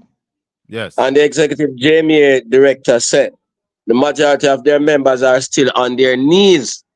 You hear me say? On their knees. That's the terminology that's used. On their knees. That's the JMA. What's the Jamaican Manufacturers and Exporters Association. That is why our exports are so low, down by 13.4% in 1 year. Yep. On their knees. Yep. All right, Colin, this is the more you listen, the more you realize the depth of the problem where we have. Another question from the chat room caller. Hold on, Raleigh. Are you saying that there's a possibly housing sector problem looming? Of course, looming. The construction and installation sector fell by 1.3% during the first quarter of this year, after falling by more than that 2%, 2.5% during the last quarter of last year. We're going to see all of those high-end mortgages, they're going to get into trouble too. Yes. So we see that coming too if they do not move with alacrity to get the economy back on track rather than being in denial. Again, I want to remind the callers, the role of the Plan Institute is to tell the government how to run the economy and what sectors to invest in, not to come with bogus PR that Wayne Henry is doing. Yeah, that is why Norman Manley established the Plan Institute of Jamaica under Don Mills in the 1950s. Yeah. All right, caller. Thanks for the call. We're going to another caller. Caller, good evening. Welcome to the Colin Bell Show. We have Ralston Hyman on the line. Yo, brother Shaka, brother Ralston. Pastor, yeah, man. Yeah, man. Much love. Me just want to address a little thing here, brother. When me hear Miss Bigfoot, Cockburn coming. You hear me, Shaka? Yes, go ahead, Pastor. We're hearing you. Rally. I am a ladies man, you know, brother. Nothing to me like female, you know. Because to me, the mother is something very special to the universe, you know, Shaka. Because without mothers, where the world would have been. But me address this and say, when this lady come and talk about Anna say, there's not enough woman picture in our parliament. I never been to parliament before, but me I go by where you say, Shaka. Yeah. But me I say this to say, she is the reason why a lot of female not in picture in the parliament. She and the speaker of the house, because when the MP not beat the woman with a chair at the time, brother. I never hear these people talk about female and the struggle for female. You understand me, Shaka? Yeah, man, we're listening you. Yeah, me never hear you when they kill the lady, they don't Buju, Miss Buju down there. Me never hear them people echo and advocate for female. So when she come out and say this now, brother, it's not tangible what she say. I mean, you know, me even come and address her. You know what, Shaka? I'm gonna go back in that class here, man. Blessings. Go back in that class. Somebody's saying to ask Raleigh if the government had to dip into the NHT for that $57 billion over 5 years. No, because again, make me explain it. When we approached the NHT to get the money, 11.45 billion in May of 2013. At that time, the debt to GDP ratio was almost 150%. And we were locked out of the international capital markets. Nobody wanted to lend us any money because of the behavior of this party which formed the government. Just as a matter of backup, the world was almost in a similar situation like now, the Great Recession of 2008. They told the country that the recession would benefit Jamaica. And as a result, going to the IMF was neither necessary nor appropriate. I personally asked Ronnie Thwaites at that time to ask the Prime Minister at that time that question. And he said it wasn't appropriate. They waited until the reserves ran down to less than $1 billion. The debt to GDP almost 150. The current account deficit 13% of GDP. The difference between what the government was spending and what it was collecting, which we call the fiscal deficit, was 7% of GDP, and the overall deficit, the difference between what the government and all the public sector agencies were collecting and spending, was 10.75% of GDP. So it was an emergency, and the multilateral agencies. Raleigh, before you go any further, when the GLP came to power 2007, what was our net international reserve? 2.4 billion, built up by the man who will love cost the most. When him take it over, it was, hold on, man. When him take it over, it was minus 500 million, and him carried to 2.4 billion. Omar Davies, the man who will cost the most. But when the GLP lost election in what, 2011? Was it December 2011? We had less than $1 billion. We had less than $1 billion. So the net international reserve went down under the Bruce Golding-led administration by about $1.4 billion. Yeah, man. Because the current account deficit. Yeah, because the current account deficit was 13% of GDP. The current account deficit is where you have, after you run the trade deficit and you use all the money from tourism and remittances, you still owe 13% of the value of your economy. That's how bad things were. And nobody wanted to lend us any money. And that is why. Go ahead. No, finish that thought. And that is why Peter Phillips have to walk with him resignation every day for 1 year straight. And that is how the man them say, yo, we have to pay down a portion of the debt. So that is how them take the NHT money, and that is how the asset tax came in, because the two high and the man them say we have to bring down that before we can deal with it. Prior conditions, them call it. Yep. So if they don't take that money from the NHT, we would get no agreement. We won't get no agreement for go back in the international capital markets. And by the way, Andrew took Portia Simpson Miller to court for that. Yes. And that's why Dayton Campbell take him on the other day about the hypocrisy. But the caller's question, Raleigh, if they don't take that $57 billion over the next 5 years from the NHT, where would it come from? Them have 512 billion at them line up from the multilateral agencies. So you are saying that they should borrow it? Yeah. But if they borrow it, when they take it from the NHT, Ralston, there's no interest.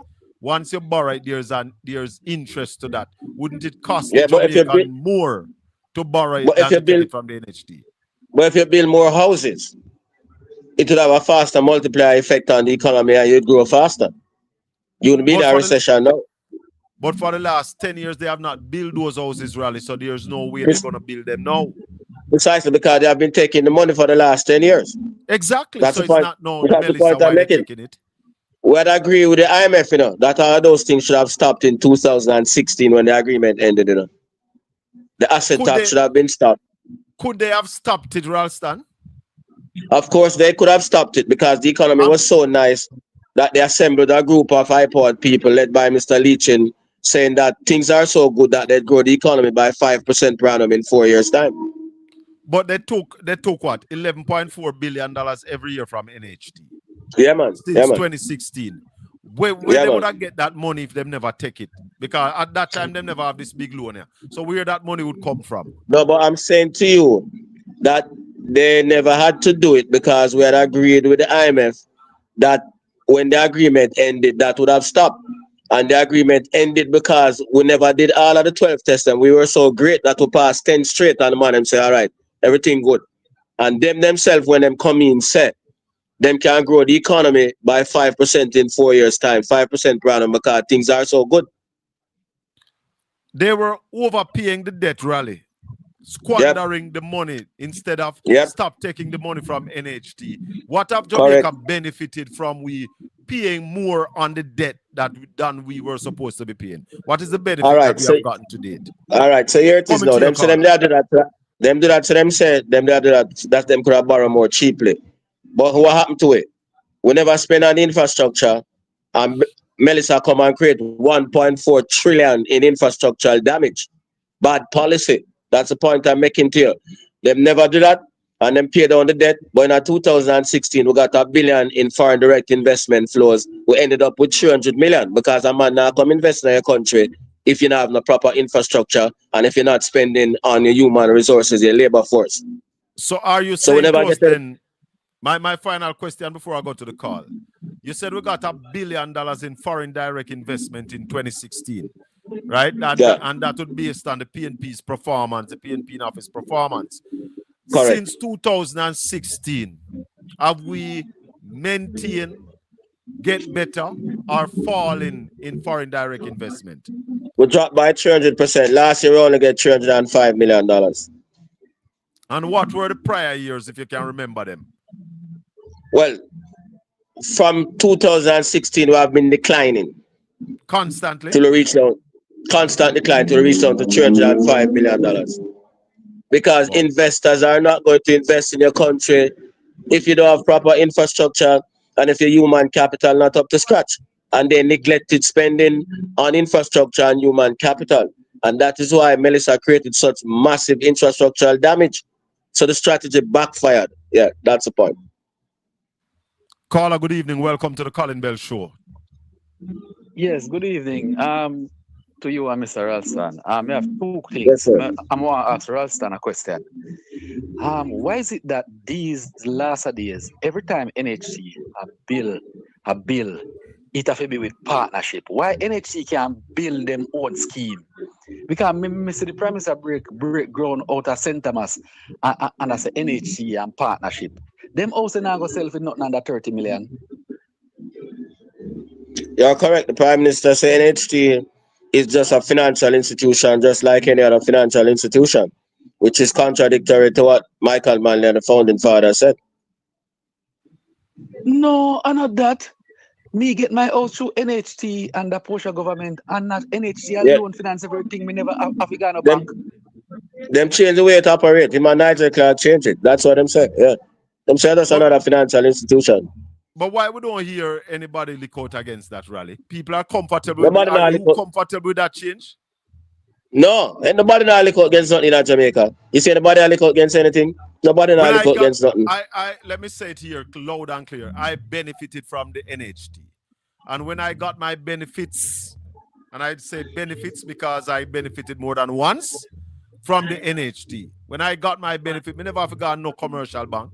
Because straight up at the NHT office, go sit down and sign up everything, and me check come through them, inspection, me check come through them.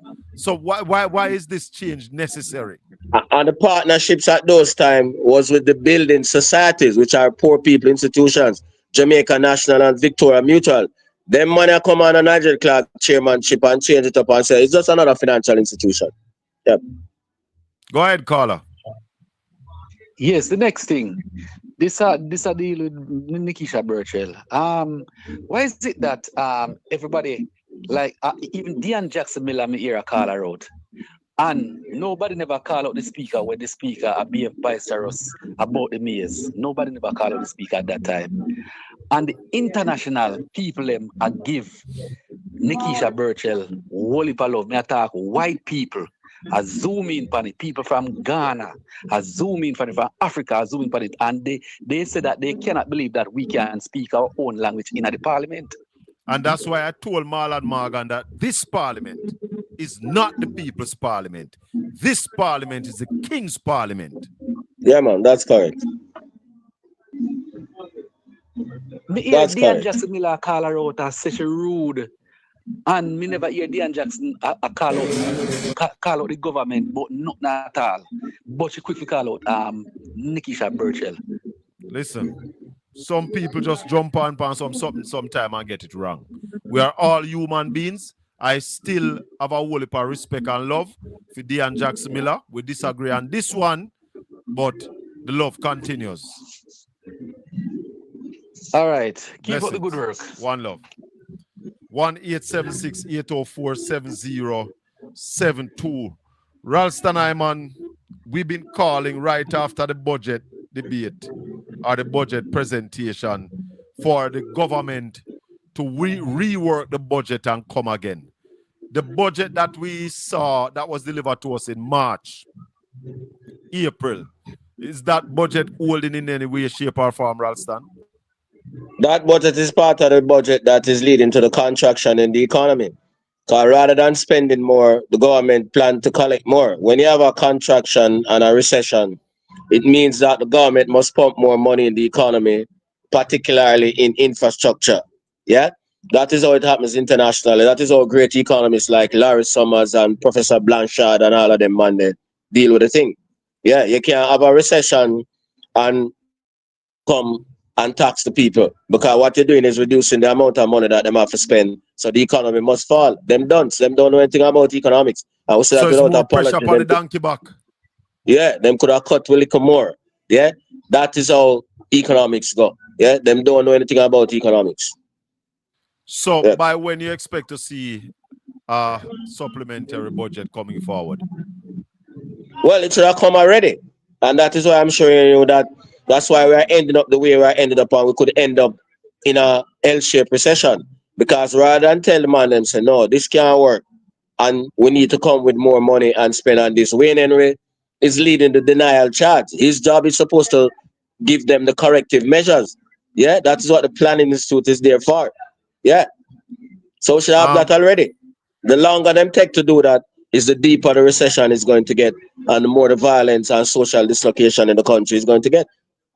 Jacqueline Thomas in the chat room, I'm trying to follow you a little bit, because I see one at a time you said that at least them never borrow nothing. Now we attack. The government of Jamaica never borrow. Is the Andrew Holness-led administration you're referring to? I'm not sure. I want somebody to let me know. I'm going to line out to you, Jacqueline, how much money the government borrow and continue to borrow. When was the last time the government floated papers to borrow money from the people of Jamaica, Ralston? Them a borrow $6 billion the 27th. That is when Wednesday them a borrow $6 billion. She don't know what you're talking about. Tell her for real and come again. Wednesday coming. The government of Jamaica will be borrowing $6 billion from the Jamaican people. That is $6 billion out of the 250 billion that they plan to borrow this year. She don't know what you're talking about. Tell her go and do her work before she come on this program. How much did they borrow last year? Almost $300 billion. And how much they borrowed the year before? 220 thereabouts. The government has been borrowing every year since they come in power. That is why, hold on. That is why, although the debt to GDP ratio is going up because of inflationary growth, the debt stock itself is climbing. Right. So when Prime Minister Andrew Holness like to tell you people that we have paid down the debt, that's a lie from the pit of hell. We have not paid down the debt. What was the debt in 2016, Ralston, when they come in power? When they came in power? $2 trillion. $2 trillion Jamaican dollars. Yeah, we're almost now 2.5 trillion. 2.5 trillion. So the Andrew Holness-led administration has had $500 billion to the Jamaican more in absolute debt. More in absolute debt. And since Andrew Holness became Prime Minister in 2016, he has had $500 billion on the back of Jamaican people. Right, and we're telling who doubted to go and find it in the debt management strategy, which was one of the papers that were released when the budget was presented. When the budget is being presented, the minister presents the big yellow book. Then she presents also what we call the estimates of revenue. Then she presents also what we call the estimate of the select group of public sector entities, as well as the government's debt management strategy. About 5 different books are presented. So those who want to learn about these things, go and check those things. Don't come on the program with ignorance. Don't run Jacqueline, people. Don't run her, because she's here and we can teach her a thing or two. And if you really think you're strong about your argument, Jacqueline, the number is 1-876-804-7072. Call us and ask us your question. We have a call on the line. Go ahead, caller. Hello, good evening. Yes, good evening and welcome. Ralston Iman, the number one economist, financial analysis on the line. I'm trying to understand why Dean Jackson Miller gets so upset on Bertel. Well, it's her opinion. She's sharing our opinion. It's her opinion. So why when Warmington in the House of Parliament has speak bad about people, why she didn't get at him? Yes, she have. She have gotten at Warmington. I can tell her that. I see her go out there on Warmington. I see her out there. But she never tell Warmington to apologize. Well, then can't tell Warmy that, you mad? You want Warmy tell him must apologize. Nikisha now go string them up. Nikisha now go tell them the things where Warmington will tell them, you know. So they feel more comfortable coming out against Nikisha Burchell. Because Nikisha, in spite of all that they are saying, Nikisha Burchell is a decent woman and have level of decorum and will not go to certain level. But they dare not ramp with Warmington. You know, you Warmington look on the speaker and said, don't turn off the mic. Don't turn off the mic. You understand? Don't do it. Yes, of course. Of course he did. All right. Of course he did. But in the parliament, the house speaker every speech is speaker part of the speech, you know. Sure, man. Every word come out of her mouth is part of the speak. Yes, man. Yeah. Yeah, man. So when you try to correct somebody, try to correct somebody, correct yourself first. All right. Yeah, correct yourself first. Because when you're in a parliament and I speak to the members and you're going to say, member. Yeah. That's fatwa. Yeah, man. Yeah, man. Yeah, man. That's fatwa. That's personal fatwa that you speak to them. Marshall, go for her. Go for her. Yeah. Out. Angela Brownberg, outside. Yes. Outside. Out. Hey, you Yeah. puppy.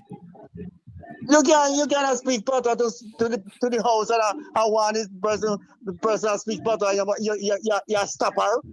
All right, caller. No. All right. Rally. All right, yeah, sir. Rally. Yes, take care. Rally. Yeah. You have been following global economics for over 30 odd years, you say? 38 years to be precise, yeah. 38 years to be exact. Yeah, man. We are in the country, Rally, in a democracy, in a self-respecting democracy. You have any leader that their statutory filing legally requested and due have not been certified for 4 years, and that leader continues to govern? Only in the US in recent times. Nowhere else. So Donald Trump's statutory filing has not been certified? No, man, him not submit nothing, man. Him all sue the Inland Revenue Department for dig up him tax thing. Only in them places. We follow the same playbook. But in America, the president not really have to release them tax return, you know. But they now do it. It's not an obligation in America. Right, as part of a confidence inspiring measure. Yeah. Right, but it's not an so obligation and do it to boost confidence. Yeah. You're right. But in Jamaica, it is a legal obligation. So it's even worse. That's the point I'm making. Yes. Yeah. So in what self-respecting democracy can you have a leader who breaches the requisite law that are in place, and then the labor rights come talking about standing orders? Doesn't the law of Jamaica say the Prime Minister statutory filing when certified as summary must be made public? Yeah, man. So what happened to that, Rally? What happened to that? Yeah. The Jamaican people have lost their self-respect. We are no longer a self-respecting democracy. We're a banana republic. How does this look that the Prime Minister takes it to the court so as to slow down the whole thing, put a stop on it, and still sits there, even though the court rule that they will not force the Integrity Commission to certify his filing? Rally? Yeah, man, I'm hearing you. Not looking good. How can a country run Not that looking way? good. What does that do to the integrity of the country? It significantly damages the integrity of the country, and you can't grow under those conditions because international investors are not going to pump any significant investment in a country like that. Jamaica has become morally bankrupt. Does that have anything to do with the decline in foreign direct investment? Of course, naturally, because Transparency International measures all of those things, and Jamaica has not been improving on the corruption prevention index. So all those things affect investment, particularly in this time where investors are playing it safe with their money because of the war and the whole heap of uncertainty in the global economy. They are not going to do that. They are going to buy precious metals, gold, silver, platinum, and those things. Yep. Hallelujah, Ralston, man. There's a whole lot of disadvantages to Jamaica right now, apart from the bad economic numbers. There's a whole thing about corruption and lack of transparency and lack of accountability. I remember we operate in an international environment, so these things reach the international community quickly, real time. Yeah. Yes. Yep. And then what about those who say that they don't like this program because we are talking against Jamaica? Are we talking against Jamaica, Ralston? Are you talking against Jamaica? I know that I am a Jamaican patriot. We're talking for Jamaica. And I know that you're a Jamaican patriot. You're talking for Jamaica.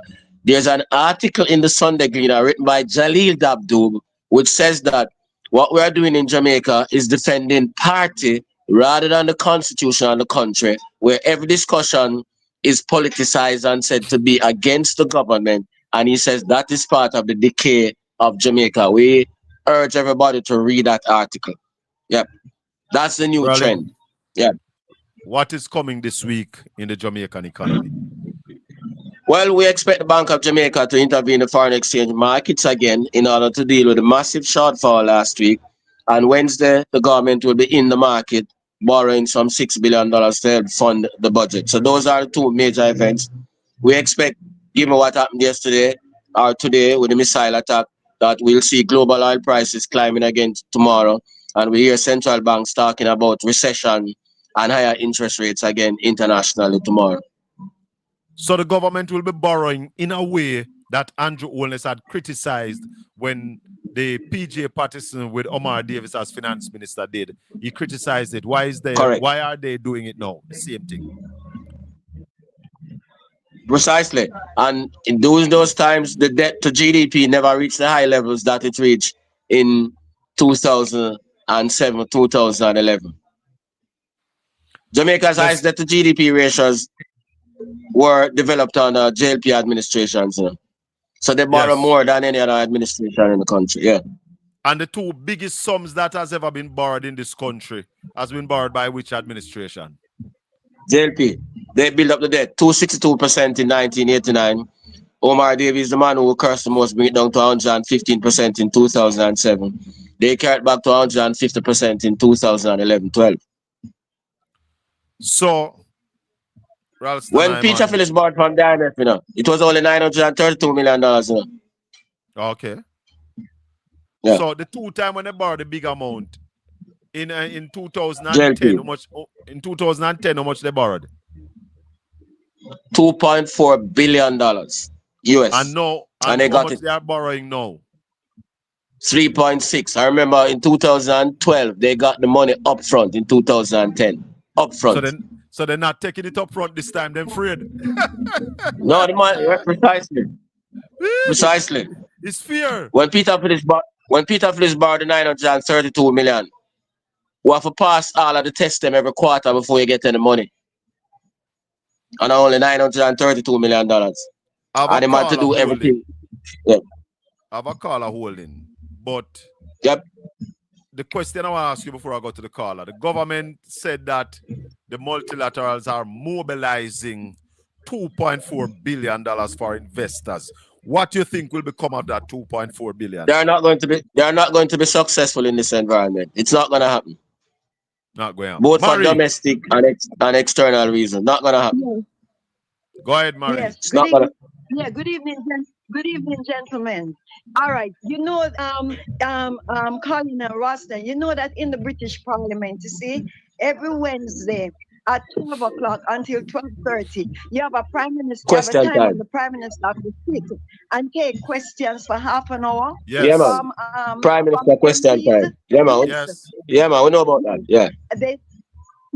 They say that it starts with the somebody just asked like a random question. No, is it the area? You know, look a question. But then the opposition is allowed now to ask relevant questions. So when I say no, gentlemen, is that we need some constitutional reform where we need to see things like those embedded in our constitution, because right now this parliament in Jamaica, with the speaker, them have too much it's too much power, and the speaker is supposed to be more on the side of the opposition than even the government side. So we need to see maybe some reforms where those things are embedded, where question, because see when the opposition want to ask any question, it's like they are muzzled. And in the British Yeah, Parliament, man. the opposition leader have full angle when can angle bang and triangle the Prime Minister ask relevant Where's questions. she? So that is just man. Yeah, man. Where's she? Yeah. Mm-hmm.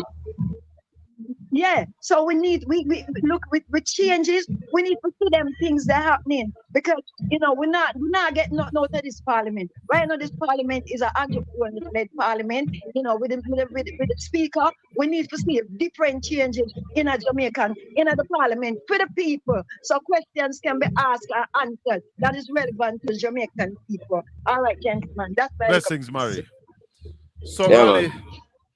you were telling us about this week that the Bank of Jamaica going mop up again and they're going come into the US market. Where do you see the dollar going? Prediction. Yeah, as I said, we expect another intervention from the Bank of Jamaica. Raleigh? Look like we lose Raleigh again. So, well, he basically gave us some of the information before now. Let me put him back. Raleigh? Raleigh? All right, we lose Raleigh. But we are actually at the end of the show, my people. We are at the end of the show. Wanna thank everybody for coming on this evening. Thanks to Marvin the Little Fire. Remember now, promote this petition. We want the petition to get to 100,000 signatures. I am overwhelmed that it has passed the 15,000. I am really overwhelmed about it. Where Jacqueline has said now. All of them they gone past me. So we are overwhelmed about the fact that we have gone over 16,000 signature. We want to get to 100,000 signature because there's no way, Jacqueline, in all that you are saying, there's no way in a self-respecting democracy, anybody who have respect for themselves, the requirement is that the Prime Minister's statutory filing be sent to the Integrity Commission for certification. When it is certified, a summary must be made public to the Jamaican people. Over 4 years that have not been done because the Prime Minister has refused to give some information to the Integrity Commission. The Integrity Commission has also found a lot of bad practices by the Prime Minister that they have highlighted, and they have forwarded the Prime Minister to the FID for further investigation and to TAJ for further investigation because the Prime Minister has not been paying his taxes based on paying taxes that they think that he should be paying to the tax authorities in Jamaica. And therefore, the Prime Minister ought to step aside, sort his name out, clear your name, Prime Minister. You can't be Prime Minister with that kind of cloud hanging over your head. And that's why I'm saying to people, sign the petition. Thanks, everybody. Thanks for all of those who have liked the video. If you don't like it yet, like it up. Raleigh? Raleigh? Me I hear Raleigh, but him not hear me. Raleigh? Me I hear him, but him not hear me. So, I could just call it a day with Raleigh.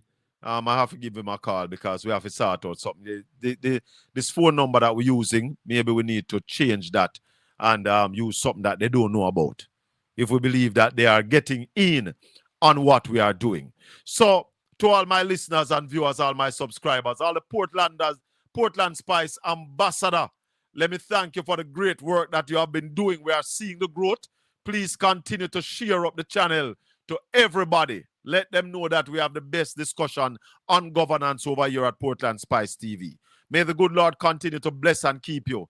Make his face shine upon you and be gracious unto you. The Lord lift up his light and give you his peace. Until we meet again. Look like Raleigh come back. Until we meet again, everybody. Let me say thanks to you. Raleigh, you back with us? Yeah, man. Yeah, man. Just give us your final wrap up now. As we said, we expect another intervention from the Bank of Jamaica, and the government is going to be borrowing some $6 billion on the 27th. You ask what will be the exchange rate? The exchange rate will be between 157 and 158. They are not going to allow the market to determine the exchange rate. They are still manipulating the exchange rate. But Raleigh, wouldn't it be better if we just settle the dollar at 160 and make it stay there, so? Precisely, and get the country going. That's the point I'm making. Rather than this manipulation What are the benefits of settling the dollar at 160 and the disadvantage of the manipulation that we are having? Well, it would help us to export more. That's one. When you have the manipulation, it causes exporters to lose money. Yeah? Because they might buy at 160 and then they might sell at 158. Now, when you sell to the foreigners at 158, it means that Jamaican goods are cost more. So it means that we make less from exports. Simple. My brother, we'll talk again tomorrow evening. But what am I do? I use the manipulation as a tool for control inflation. Yeah. Oh, okay. Yeah. Yeah, man. And that's why starting tell us that inflation drop. Yeah, man. Yeah, man. So as to say the manipulation is working. Precisely. Madness. Not working. All right, my brother. Tomorrow evening. Blessings. All right, blessings. Blessings. Yeah, Low culture, take us out. All right. Tell them to try pre-wee, big up Portland Spice TV. Tell them to try pre-wee, big up Portland Spice TV. Remember to subscribe. See, Portland Spice TV, Louis Culture say it once, so I say it again. Portland Spice TV. We are going to hold them and pop it off. Bogus match where we rip off. Subscribe, share. Portland Spice TV is here.